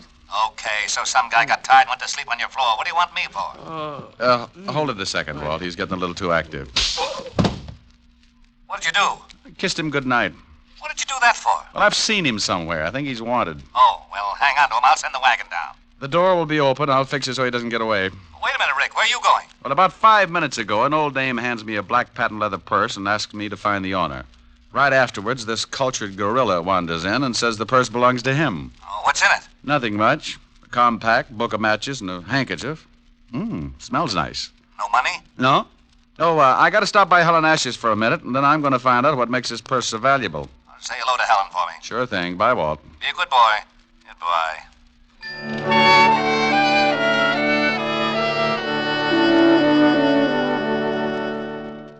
I got a rope out of my desk that I hung my socks on when I had time to wash them and tied the sleeping Garniff to a chair.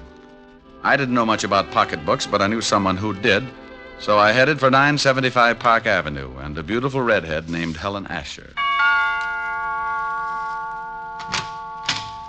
Oh, good evening, Mr. Diamond. Good evening, Francis. Is Miss Asher in? Yes, sir. She's in the study. Shall I announce you? No, just dig up something that'll get me back on my feet. I'll let myself in. Yes, sir. Mr. Diamond. Yes, Francis?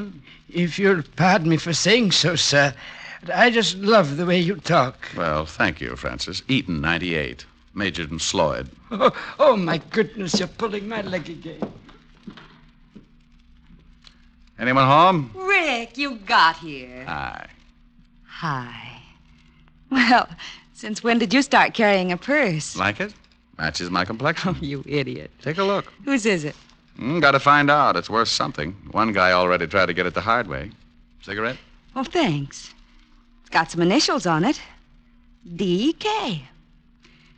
There's nothing valuable in it. I know. That's what I can't understand. Got a match? Here's some in the purse. Thanks. Here.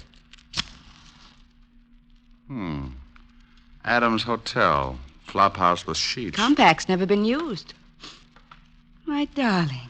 Well, thanks. Oh, the perfume and the handkerchief, silly. It's my darling. Oh, don't look so hurt. So are you. Well, come here. Rick. Here's your drink, Mr. Dam. Oh, my goodness. Oh, that's all right, Francis. I was just trying to convince your boss we should take in the wrestling matches. Why, Francis, you're blushing. Oh, pardon me. Miss Asher's residence? Yes, sir. One moment, sir. It's for you, Mr. Dam. Oh, thank you, Francis. I'll see if the dinner is ready, Miss Helen. Hello? You get right down here. What? Lieutenant Levinson. Get down here to the station, Diamond. You're in trouble. Diamond? Oh, wait a minute. Slow down. Not dead, huh? My stomach starts getting back to normal, and you have to knock some guy off. Knock some guy off? I don't know why I should waste time with explanations. I ought to just send Otis over there with the wagon, but I like your girlfriend too much. What are you babbling about? I thought you said the guy in your office was still kicking. What? Yeah, somebody made a punchboard out of his chest, and I like you for a suspect. Now get down here. Wait a minute, Walt. Somebody shot him? Yeah. If that wasn't what killed him, he died of fright when he saw the bullets coming. Now, I'm not talking anymore till you get here. Make it 10 minutes or I'll have a warrant out for you. Oh, swell. Rick, what's the matter? Oh, that crazy Walt Levinson's got me in line for a murder rap. I gotta go down and square myself. Murder? Rick! Yeah? I'll see you later, baby. But, Rick... I can't wait. I'll get back as soon as I can. If we were married, this wouldn't happen. Rick, you forgot the purse. Francis?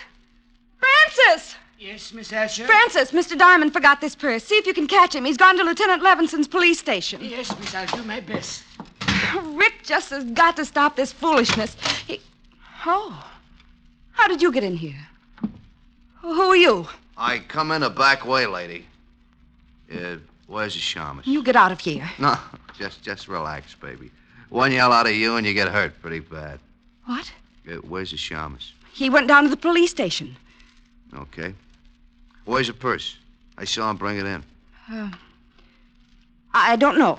Oh, come on, baby. Or do I shake it out of you? You stay away from me. You... Hood?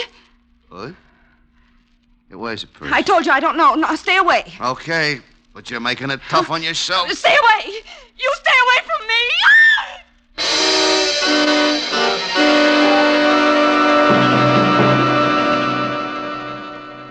With the red tucked underneath her arm, she walks the bloody tower with the red tucked underneath her arm at the midnight hour. Pardon me, sir.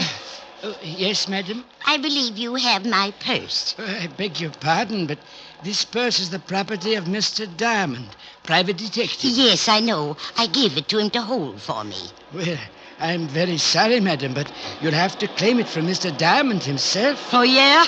Help! Police! Oh, madam. Measure! Madam! Help! This man is trying to steal my purse. Madam, let go of my coat. This guy giving you trouble, Mother? He's trying to steal my purse. Help! Oh, yes, huh? Looks just the type. This'll learn you, Romeo. Oh, my. Gun an old lady, will you? Come on, get up and fight it. Hey, lady! Lady! How do you like that? Didn't even say thanks.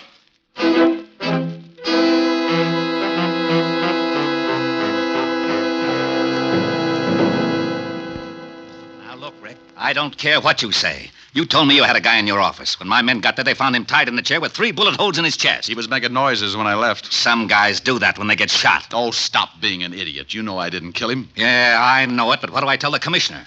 That I let you go because you're a friend of mine? Used to be on the force? No, but you don't have to act like I rubbed out the whole West Side. Well, I'm mad. I want to retire in 5 years, and I want to do it with a healthy stomach. Yeah? Lieutenant, Murphy's got some guy out here he picked up for purse snatching. Says he's a friend of Diamond's and wants to see him. Send him in. This can't get any screwier than it is already. I got a purse snatcher who says he knows you. Purse snatcher? Francis. Yes, Mr. Diamond. I don't feel so well. That's all, Otis. Isn't he your girlfriend's butler? Yeah. What happened, Francis? Well, sir, I was bringing that purse down to you. That's right. I left it at Helen's. Yes, sir. Well, a little old lady approached me on the street and claimed it belonged to her. What did she look like? She had white hair, and she was wearing an old shawl. I think she'd been drinking gin, sir. Cheap gin. Glenda. Glenda Bergen? Is she the one who gave you the purse? Yeah. And then what happened, Francis? When I wouldn't give her the purse, she started yelling and called me a masher. And some enormous gentleman arrived and clouted me in the jaw. Oh, it was disgusting, sir. And the old lady got the purse? Yes, sir. She ran off, and the enormous gentleman sat on my chest until an officer came and carted me off to this place. Was Miss Helen all right when you left her? Why, yes, sir. You don't think... I don't know. But if they knew I had the purse and spotted me going into Helen's... Here, Rick, use his phone. Thanks. Don't you see, Walt, this whole thing has something to do with that purse. Purse, schmurse. I've still got a stiff on my hands. Oh, my goodness. Yes? Hello, honey. You all right? Oh. What's the matter? Hi. Please come home. What happened? Some man broke into the house looking for that old purse. I told him I didn't know where it was, and he started slapping me. He did, huh? Yes, and I need comforting. Well, honey, I've still got something to do. Lock all the doors until Francis gets back, and I'll be over as soon as I can. All right. Did you get the purse? Francis will tell you all about it. Bye, baby. Bye. Rick. Some louse shoved Helen around. Francis, get over there and take care of her. It's all right if he goes, isn't it, Walt? I guess so. Otis, I'm releasing the guy that was picked up for purse snatching. And don't say, yeah, Lieutenant. Okay, Rick. Oh, thank you, sir. Step on it, Francis. Miss Asher needs someone to take care of her. Yes, sir. Walt, give me 2 hours to find out what this is all about. Are you going after Glenda? Yeah. If she's tied up with this killing, I'd better send some of the boys along. Give me 2 hours alone. I want to find the guy who shoved Helen around. Okay, Rick. 2 hours, and I put in a general alarm for you and the old dame. You know where she lives? I got a shack over near the East River. Thanks, Walt. Otis, let Diamond go and bring me a tablespoon and some water. And Otis, shut up.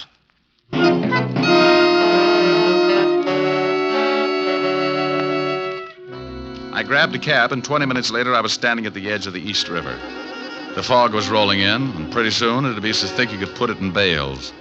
Below me, next to the water, was a line of weather-beaten shacks, and one of them belonged to old Glenda. You want something, Mac? Huh? Oh, I didn't see you. Does old Glenda live in one of those shacks? Yeah, that one. Got a match? Oh, yeah. Yeah, keep them. Thanks. Forget it. No, wait a minute. Huh? Let me see those matches.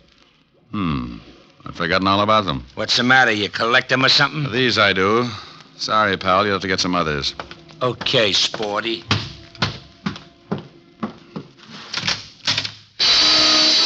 The inside of the shack looked like a hardware store after a good earthquake. Someone had torn it to pieces, and old Glenda had gotten the same treatment. She was lying on the wooden floor staring up at me. She couldn't close her eyes because a rope around her neck was squeezing them open. Is she dead? Huh?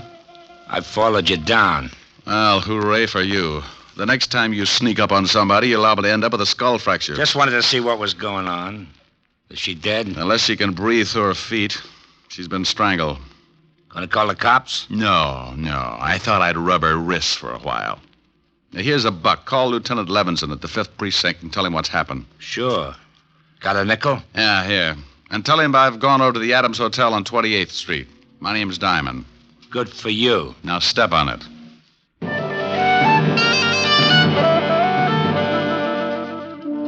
He left in a hurry, and I reached in my pocket and took another look at the book of matches I'd gotten from the black handbag. They were from the Adams Hotel on 28th Street, so I went over there fast. The sleepy night clerk showed me the register, and I found what I was looking for. I remembered the initials on the handbag were D.K. A Dorothy King was registered in room 306. I went upstairs. Yeah? I got a message for you. Slip it under the door. I'm not that skinny. What is it? It's from Glenda. Oh, wait a minute. All right, the door's open. All right, now shut it and come on in. Huh? Oh, what a lovely gun. Glad you like it. Now, what do you want? I just left Glenda. She's dead. What? Yeah, strangled. How'd you find me? Matches in your purse. They were from this hotel. I checked the initials on the bag with the register. D.K., Dorothy King, room 306. Holmes would call it elementary. You must be the shamus Glenda gave the bag to earlier this evening. That's right. How did you know? Well, she called me. She tell you she got it back? I feel a quiet streak coming on. I usually like women who don't talk much, but right now you'd better start talking as fast as you can. Funny thing, this gun I got makes me lazy. Now get out of here. Baby, I got a big fat surprise for you. Yeah? Yeah. My gun makes bigger holes than yours. Huh? What do you think I'm doing with my right hand, keeping it warm? Oh, don't give me that. You ain't got nothing but a big finger in that pocket. Oh! Surprise. Next time I make it count. Wait a minute. Wait a minute. Sure. Drop it. Now, that's better. Kick it over here. All right. Please, I didn't kill Glenda. Where's the purse? I ain't got it, honest. Well, who has? Now, look, baby, I'm in a bad mood. Honest, I don't know. That's right. She don't, mister. Stan. Well, you certainly know some pretty ugly company, Dottie.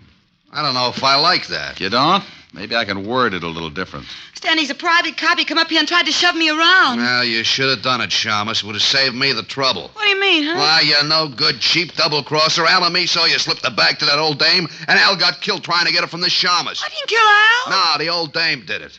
I went up to the office and found him dying. He told me she'd done it. What are you going to do? Well, the organization don't like being crossed. I got the purse from the old dame and paid her off for killing poor old Al. Now I gotta pay you off. I got a surprise for you, too, Stanley. Yeah. You try anything, you'll have more holes on you than a fishnet. He's got a gun in his pocket. Well, look at his pocket, wise guy. Oh, gee, I wish Al was here. He'd know what to do. Oh, and shoot him. Shoot him. Stan's got it coming. Looks like it's a tie. No sense in both of us getting killed.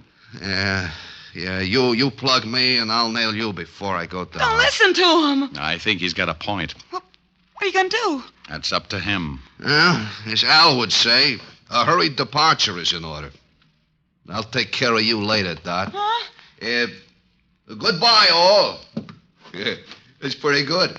Al would like that. Don't let him get away. Stop him. You stop him. All right, baby. Where's he going with that purse? If I tell you, will you give me a chance to get out of town? I can't do anything about that. When I leave, you're on your own. Technically, you haven't done anything the law could hold you for. I haven't? No, but that won't stop me from pushing you around. Now, let's have the story. If Stan hasn't been there already, he's headed for a locker in the subway station at 34th Street. What's in the locker? $100,000 in counterfeit bills. Oh, baby. Counterfeit. You have been naughty. Now, Papa, we'll have to keep you on ice for the cops. Get in the closet. Please, give me a break. Sorry, honey. Get in. Ouch, you're hurting me. Please.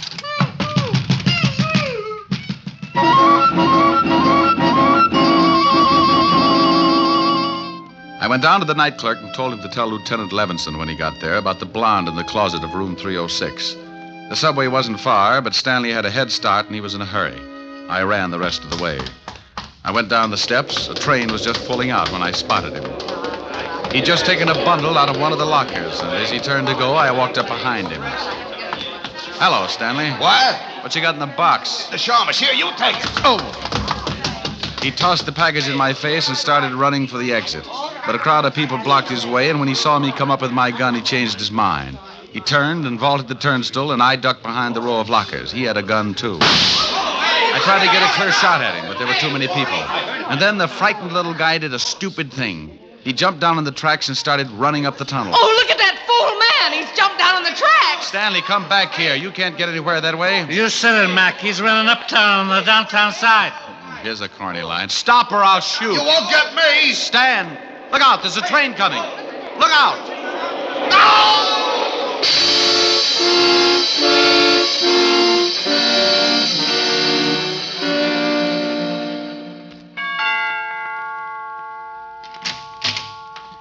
Oh, Mr. Diamond, come in. Hello, Francis. Is Miss Asher all right? She's better, sir. She's lying down in the study. How's the jaw? Oh, I feel better, sir. This ice bag is helping the swelling. I'll be in the pantry if you need me, sir. I'll try not to. Hi. Hi. Well, poor little baby. Yes. Poor little baby. You're lucky he didn't knock you out. Oh, I'll get it. Francis is nursing his face. Asher residence? Let me talk to Diamond if he's there. He is. Rick? Mm-hmm. Now, you listen to me. I've been chasing your conquests all over town. I I end up down in the subway station and notice get stuck in the turnstile. Don't you think it'd be nice to let the police department in on something once in a while? Oh, sure. Right now, I'm at 975 Park Avenue, nursing a beautiful redhead back to health. Oh, did you find the blonde in the closet? Yeah, I got the whole story from her. You want to hear it? I guessed most of it. She was fencing for a counterfeit ring, and she tried to cross them. The key to the locker was in that purse. Yeah, in the compact, under the pancake makeup. She and old Glenda used to do a duet together before they both got sent up. When the blonde got out, she started working for a counterfeit mob. They'd stashed the dough in different subway lockers around town and used her to make the contacts. So she figured she could use the 100,000. Well, nothing like being in business for yourself. She was afraid to pick it up herself, so she slipped the purse to Glenda like she'd just forgotten it. Ricky. Yes, dear? Are you listening to me? I just stopped. Bye, Walt. What? Now, wait a... What is it, baby? I want some sympathy. Sure. What would you like, lover? Sing something. Oh, come on, baby. We can do without that. No, I want you to. I'm sick. An invalid should be pampered. Oh, let me rub your head or something. Afterwards. I want you to sing. Oh, but it's late, baby. Well, then sing softly. Sing me to sleep. Oh, honey. I'll get mad and you'll have to buy me a present. Okay. Lullaby and good night with roses bedight. That's wonderful. With lilies bedecked. Hey, you at the board in your consoles! Shut up! I'm trying to sleep! Well, what is that? Oh, it's that grouchy new neighbor. Oh, it is, huh?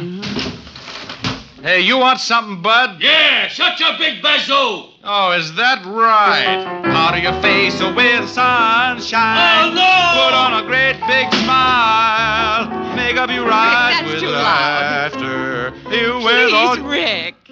Yeah, okay. That guy gets shell-shocked if you fried potatoes. Rick. What is it, baby? Come here. Oh. You do need pampering.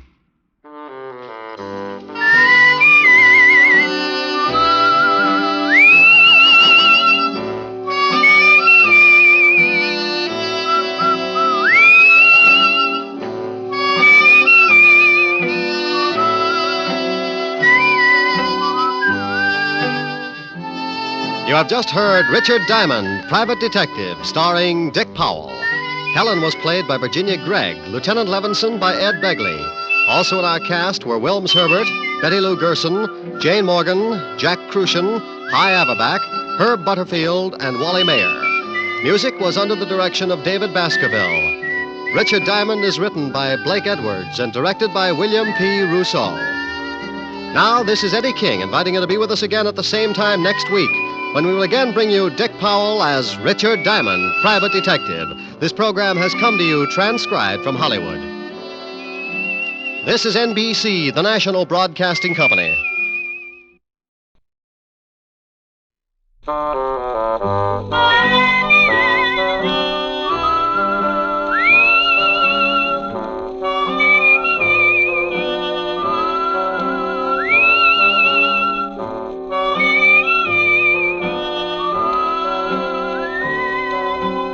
Here's Dick Powell as Richard Diamond, Private Detective.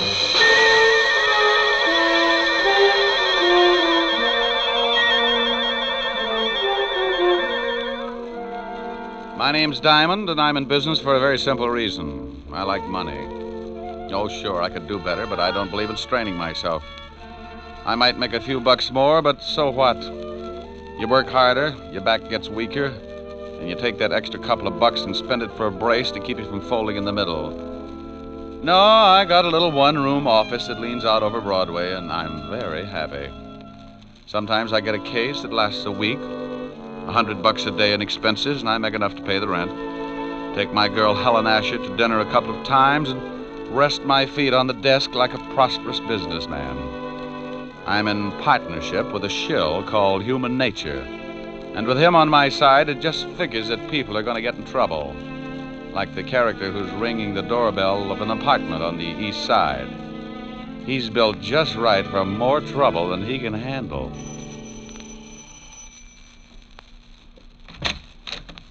Well. Hello, Mrs. Moran. You say that like you're really glad to see me. I'll let you know as soon as we can talk business. Did you bring a rubber hose along? Why? Are you going to be hard to get along with? This time, yes. Where's your husband? He went out. I tried to convince him the window was the quickest way to the street, but he's old-fashioned. He took the elevator. You're drunk. He can't get a bet out of me. Want a drink? Just get the 500. I don't want to be around when your old man gets back. You couldn't afford that, could you? No, and I don't think you could either, baby. Now let's stop playing games, Mrs. Moran. I've got a big, fat surprise for you, Mac. Keep it in small bills. That's not funny.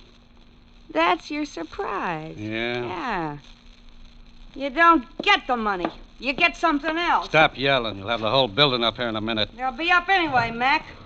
A gunshot makes people curious. Now, wait a minute. You don't have to pull a gun. I don't have to do anything. And I'm breaking myself of one habit right now. I'm through paying your dirty blackmail. Now, you know I got my orders. If I don't collect, someone else will be around. Come on, give me the gun. Sure. A piece at a time. Oh. I need a drink.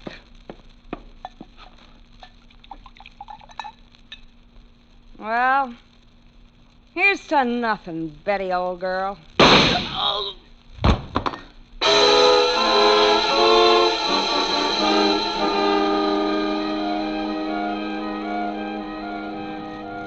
Extra, extra, read all about it. Mac Grayson shot to death in blackmail plot. Socialite Betty Moran kills gangster, then takes own life. Read all about it. Paper. Hey, kid. Oh, paper, mister? Yeah. Here you are. Keep the chair. Oh, thanks. Wealthy wife of William Moran kills... Well, I have to call Mr. Moran. No sense to lose a good source of income.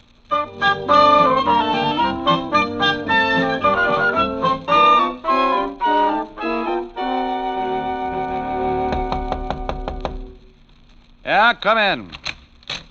Mr. Diamond? Over here. Oh, this clothesline, I couldn't see you. You always do your laundry in your office? Free soap. Pull up a chair, Mr. Moran. William Moran. Oh. Nice pair of Argyles. One of my old clients. Sends them down from Sing Sing. Have you read the morning papers, Mr. Diamond? I haven't had time. Took some throw rugs down to the laundromat before I started on the socks. My wife died last night. What did you eat for breakfast? Why, pancakes and eggs? Why? You must eat a whole pig when you're not in mourning. How did she die? She was shot to death. Couldn't she get 2 people for a pyramid club? She was being blackmailed. It's usually the other way around. The victim shoots the blackmailer. She did that. His name was Mac Grayson. I want you to find the other man behind this blackmail ring. Oh, what makes you think there was more than one? I received an anonymous phone call this morning. It was from a man who said he was a friend of Mac Grayson. He made it perfectly clear that he was going to continue with the blackmail. You, know what they had on your wife? She was a very wealthy woman, Mr. Diamond. Before she married me, she was rather wild. Well, they get that way sometimes. There were some letters. Why don't you go to the police? As far as they're concerned, the case is closed. They say it's a murder and a suicide, and that's that. But I want to get the people who drove my wife to suicide. Okay, Mr. Moran, but if you want me to try and dig up your blackmailers, my fee is rather high. I want to start sending my laundry out. Money is no object. That's the nicest thing you could have said. $100 a day and a fifth of plasma. Plasma, Mr. Diamond? 100 proof. I never know what I'm going to run into in a case like this. I may bleed a little. You can reach me at Evergreen 45021. I'll write you a check. Here, use my pen. It's getting an inferiority complex.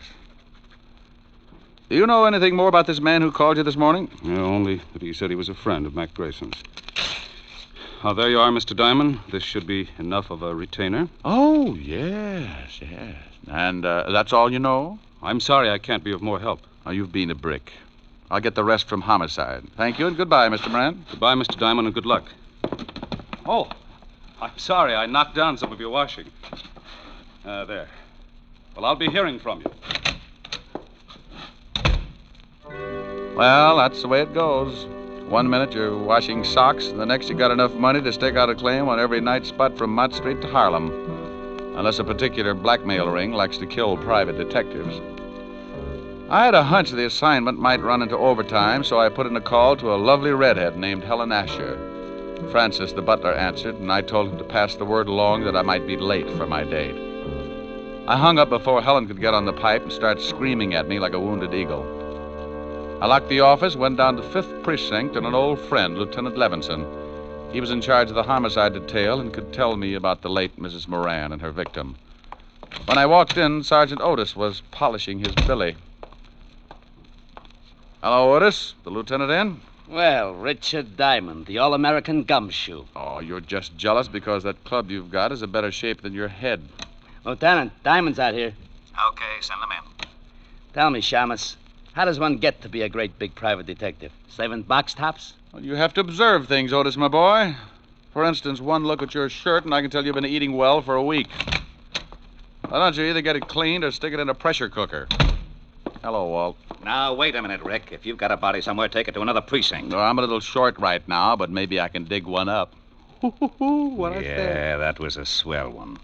Is this just a social visit, or am I a dreamer? It's about the Moran suicide. You handle it? Uh-huh. One of the neighbors called us. They're both deader than Otis on a double date. What about the Grayson guy she knocked off? Cheap thug. Couple of convictions. Oh, don't tell me Moran's been to you with that blackmail story. Yeah. He seems to think Grayson was working with someone. Rick, that guy pestered us all morning, but there's no proof of blackmail or anything else, except 2 people got killed. Give me a quick rundown.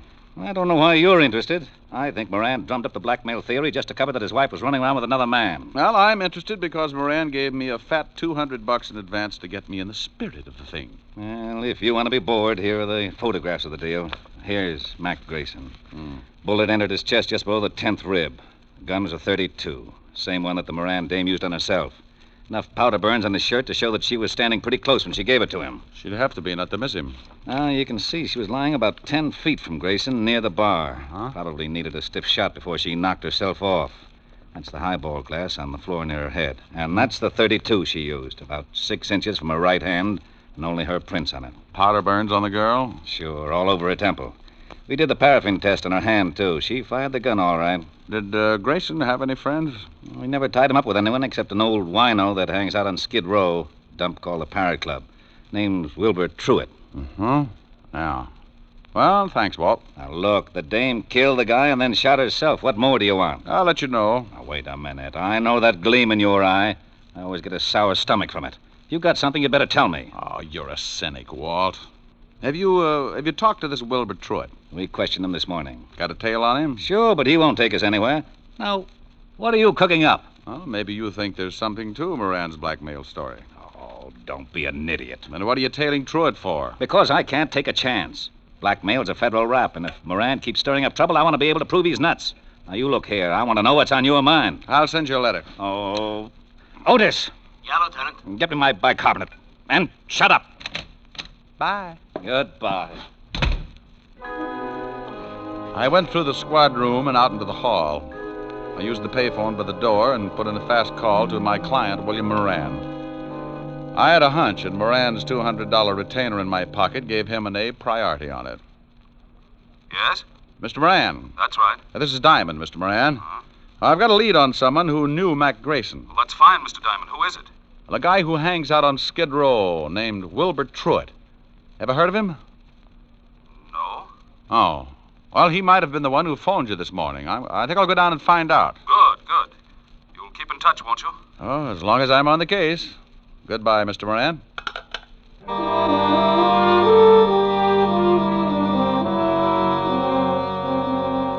I left the 5th Precinct and headed for Skid Row. If you've never seen the street, it's a liberal education in the misery of human beings. Even the sun winds up with a hangover if it shines on the place too long. The Parrot Club was a cellar with a low ceiling and a drink of wine for 10 cents a glass. The smell of stale alcohol was so strong that if you opened the door to air the place out, the walls would probably cave in. I found Wilbur Truitt sitting at the bar with a dirty towel around his neck. He held the towel and a glass of wine in one hand, and with the other he pulled the towel, lifting his hand and the glass up to his mouth. You must have been an engineer. I learned this little stunt in grammar school, bucko. I started missing my mouth 30 years ago, so I use this towel as a sort of alcohol pulley. It cuts down the element of risk. Hate to spill a drop. You know a guy named Grayson? It's the shakes, Bucko. I am completely exhausted after a night of revelry, and my hand waves like it was flagging down a caravan of whiskey trucks. Look, friend. But after one or two pick-me-ups, I am perfectly capable of lifting the glass by myself. And come nightfall, I'm in excellent condition to entertain my little friend. Oh, swell. Most cowards let the little fellows frighten them, and they end up in Bellevue, but I like them. They worried me at first, but when they found out how much I drank, they began to show the strain, and the shoe was on the other foot, so to speak. Oh, no. They tried to frighten me the first night, but I just kept right on with one bottle after another, and it finally drove them to drink. Now my DTs have hallucinations. We are rapidly building up a thriving community. What were you saying, Bucko? Something about the evils of self-indulgence, but I've forgotten now. Good. In that case, I will let you buy me a drink. Oh, sure. Waiter, bring the bottle. You just gave me cold chills. If I lick your hand, it's only a sign of fond endearment. Okay. Now, do you know a guy named Grayson? I knew there was a catch. Are you a cop? No. In that case, I trust you. Besides, you are holding that lovely bottle. What about Grayson? First, a small glass of truth serum. First, Grayson. I can't stand to look, so I will turn my back on the bottle and tell you what I know. Mr. Mac Grayson, a very unsavory character who reached a sudden demise last evening, dealt in smutty pasts and made them pay off by milking his victims. He has only one friend, a Mr. Leo Fink. Now, please, I'm beginning to spit out wads of cotton. Where does this Fink live? You are indeed a heartless rogue. I was once. You aren't by any chance a spy from the Purity League? You get the bottle when I find out where Leo Fink lives. 1120 2nd Avenue now, please. Now, here you are. Don't struggle with the cork, Bucko. I have just acquired the strength of an uncropped Samson. And as I gaze upon this ruby goblet, I am reminded of the fact that you are not the first to come seeking the whereabouts of one Leo Fink. Huh? Play it back in English. A thug with the disagreeable habit of twisting my ascot approached me not 10 minutes before you came in seeking the same information. Did you give it to him? I had to. One more pull on my tie, and dissipation would have been a thing of the past. Thanks, Wilbur. Here, buy yourself another jug. Oh, bless you. And good morrow, cousin. Here's to my love. Oh, true apothecary. Thy drugs are quick. Thus, with a kiss, I die.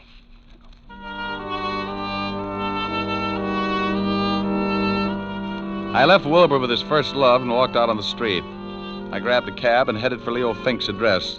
All the way over, I kept thinking how wonderful fresh air really was. When we finally got there, I paid off the cabbie and looked at my watch. It was 4:30, and the city was turning soft and mellow as the sun started giving up behind the tall buildings. I got that lousy feeling again when I looked across the street. A prowl car was parked at the curb, and it looked like Homicide's private limousine. Something was wrong. I went up to Fink's apartment in a hurry. Yeah? What do you want, Shamus? Well, good afternoon, Sergeant. I'm taking the census. How long ago did you die, sir? Very funny, Diamond. Otis, who is that? Diamond, who else? I didn't ask for a quick quiz on well-known personalities. Let him in. Yeah, Lieutenant. Shame on you, Otis. You'll never make an Eagle Scout. Hello, Rick. What do you want? I'll bet he's dead. You'll bet who's dead? You know who's dead. Sure, I know who's dead. Who do you think is dead? The guy I came up here to see. Well, who did you come up to see? Well, I think it's the guy who's dead. Don't you know? No, I ask you. Well, I'm telling you. You told me nothing. Look, why are you up here? Because I'm looking for a guy. What guy? I think it's the guy who's dead. Who's dead? Oh, he's on third. Don't you know? I think I know, Lieutenant. You shut up. Of course I know.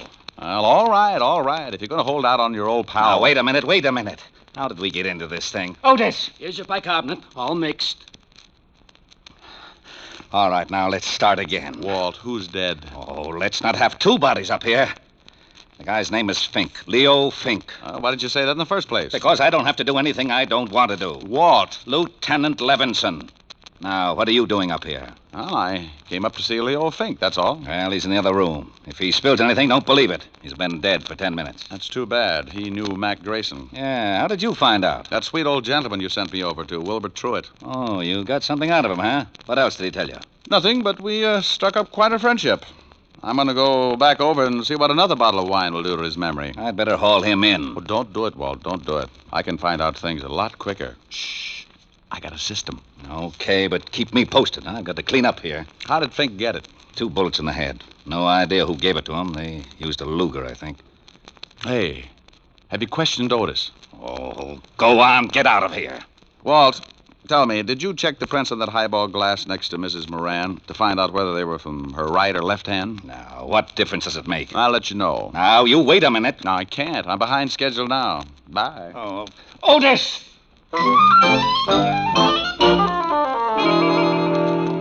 I went downstairs in a hurry and started back to Skid Row and Wilbur Truitt. I turned a corner and had a quick change of heart. That's far enough, Shamus. Wow. Well, look what I picked up. All right. Get into this alley.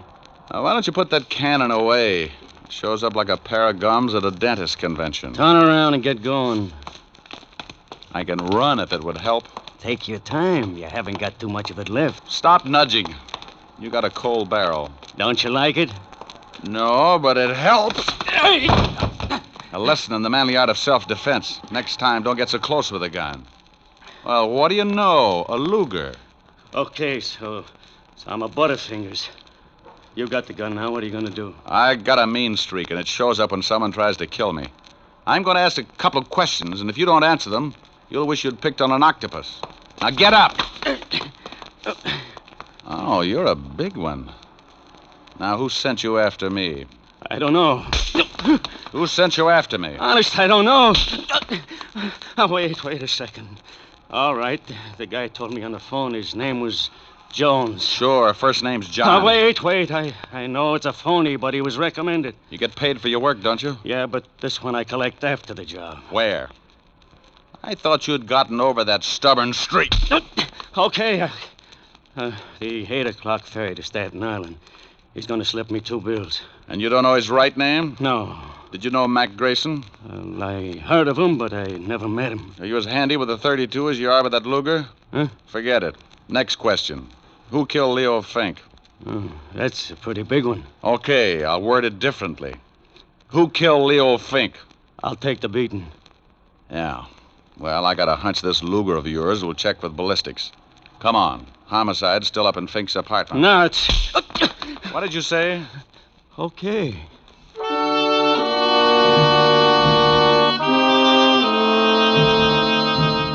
I hustled Louis up to Walt and left him handcuffed to Sergeant Otis.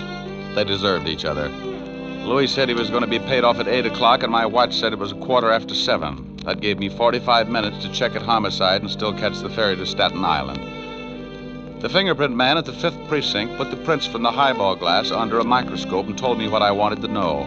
My hunch had been right. So I grabbed a cab, and 20 minutes later, I was paying for my ticket at the ferry landing.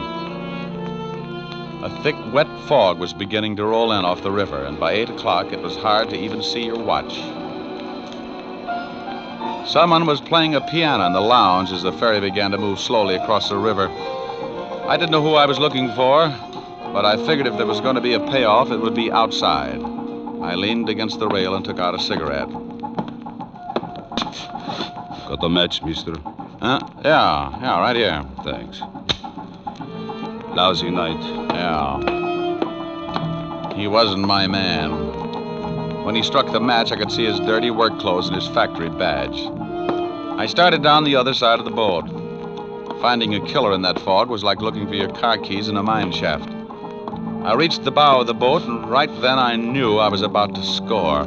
I get a tight feeling in my stomach when I start closing in on danger. I spotted the dark outline at the rail, so I pulled my hat down and walked up beside him. He was hunched over with his arms resting on the rail. Terrible night. Mm-hmm. Be awful if you had to find someone in this fog. Not if he found you first. Yeah. I like the name Louis Osgood. Ever hear of it? I like the name Moran. Huh? William Moran. Who are you? Just an employee. Diamond. Yeah, you get a gold star. Well, what do you want? Have you found the blackmailers? Now stop playing Alice in Wonderland. I just pushed around your hired gun at Louis Osgood. He had enough to say to put you away for a long time. He couldn't have. He didn't know. Didn't know your name? Who murdered your wife, you or Louis Osgood? Why do you say murder? The police said it was suicide. Well, I got news for you, Buster. Homicide just changed its mind. I checked and found out that the highball glass near her head was covered with prints from her right hand. What does that prove? It proves that to take her own life, she'd have to have fingers a foot long. The prints on the gun were also from her right hand. You're going to tell me that your wife shot herself while holding a highball glass in the same hand? That's not my problem, Mr. Diamond. Well, I think it is. If Louis Osgood didn't shoot her, that leaves just one suspect, you. Now, let's take a walk back to the cabin. I want to keep an eye on you for homicide. All right. This is where I leave you, Mr. Diamond. Hey, come here. I hadn't thought he'd make a break, but as long as he had a gun and knew how to use it, I could understand why he did. I got my gun out and took off after him. I expected him to go over the side and in the fog, and he'd have a good chance. But when a guy gets cornered, he does funny things. I never would have spotted him, but he threw open a door and framed himself in the light from the inside. I must have caught him because I saw him start to fold and stagger through the door. I took my time getting there. A wounded man with a gun can get pretty mean sometimes. The door swung back and forth with the motion of the boat, and I could hear the sound of the engines. He'd gone down in the engine room, so I dropped to my knees and went in after him. A long, polished ladder led down to the big diesels below, and I knew I'd hit him with the first shot because there was a bright red trail of blood leading down the ladder and behind the churning machinery.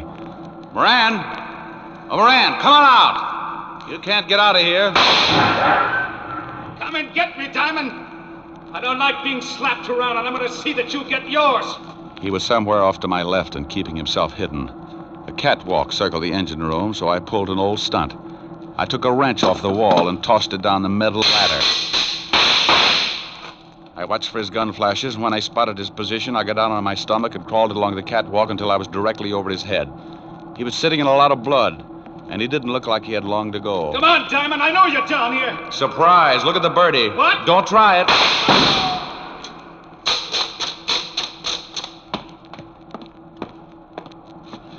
Sorry, Moran, but this just wasn't your night. You want to tell me about it? I shot my wife.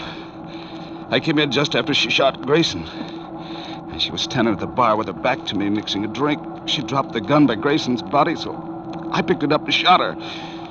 Wiped my prints off and put hers on it. Why did you do it? I hated her. She had money. I found some letters and turned them over to Mac Grayson, the well-known blackmailer. I wanted him to drive her crazy until she drank herself into a sanitarium, and then I'd have her money. I never guessed she'd kill Grayson, but when I did, I saw a chance to kill her and make it look like suicide. You should never have called me. The police were satisfied. I had to find Leo Fink.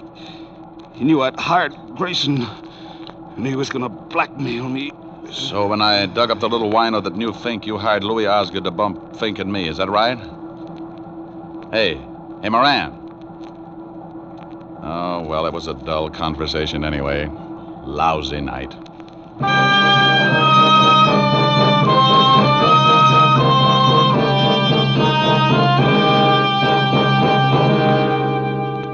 The captain came and helped me carry him up to the deck. Back at the ferry landing, I called Walt Levinson and told him the whole story. I didn't wait around. I just hung up in the middle of his lecture on good behavior and started walking. A stiff breeze was kicking up and pushing the fog back where it came from. After a good round of murder, a guy likes to relax. And I knew just the place to curl up and get my fur brushed. I grabbed a cab and headed for 975 Park Avenue, and the only girl in the world who looked better than her $10 million bank account. Oh, good evening, Mr. Diamond. Hello, Francis. Is Miss Asher in? Yes, sir. She's in the library.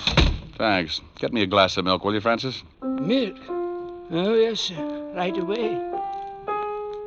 Hey, that's a B flat. Rick, where have you been? Sailing, sailing over the bounding main. Move over. You were supposed to have been here at 8 o'clock. Oh, what's an hour if you tack it on to the end of the evening? Well, I'm glad you've been keeping out of trouble. I can't stand it when you wander in all beat up. You smell nice. What kind of cologne is that? Gunpowder, 38. What? Oh, nothing. What's this you were playing? Oh, a new song. Again. You were just dandy. Well, you know I don't play well. I just pick. You should be glad you don't play the guitar. With those beautiful nails, you'd saw it in half. You're ridiculous. Whoops. Oh, that wasn't a B flat. Rick. Mm-hmm. Who do you love? I won't tell. Rick? I love you, baby. Then let's get married. Hey, these are pretty good lyrics. Now stop that. Again, this couldn't happen again. I hate you. This is that once in a lifetime. This is that moment divine. You never sing when I want you to. What's more, this never happened before. Though I have waited a lifetime for such as you to suddenly be mine. No comment? No. Mine to hold as I'm holding you now, and yet never to part. Mine to... Hey, what's the matter? Don't go. You want to sing? Go ahead. Well, what did you have in mind? I won't tell. You're not being original. That's my line. Well, I'm mad. Come here, come here. No. Come here, Helen. Still mad? No. Well, let's get you mad again. It's so much fun making up. Mine again. What's the name of the song again? It never happens again. I'm mad. Oh, good. No. Here's your milk, Mr. Diamond. Oh, my goodness, you never warned me. You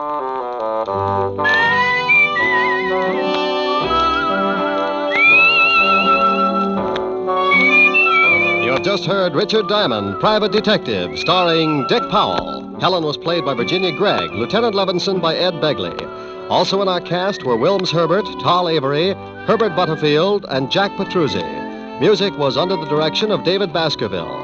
Richard Diamond is written by Blake Edwards and directed by William P. Rousseau. Now, this is Eddie King inviting you to be with us again at the same time next week when we will again bring you Dick Powell as Richard Diamond, Private Detective. This program has come to you from Hollywood.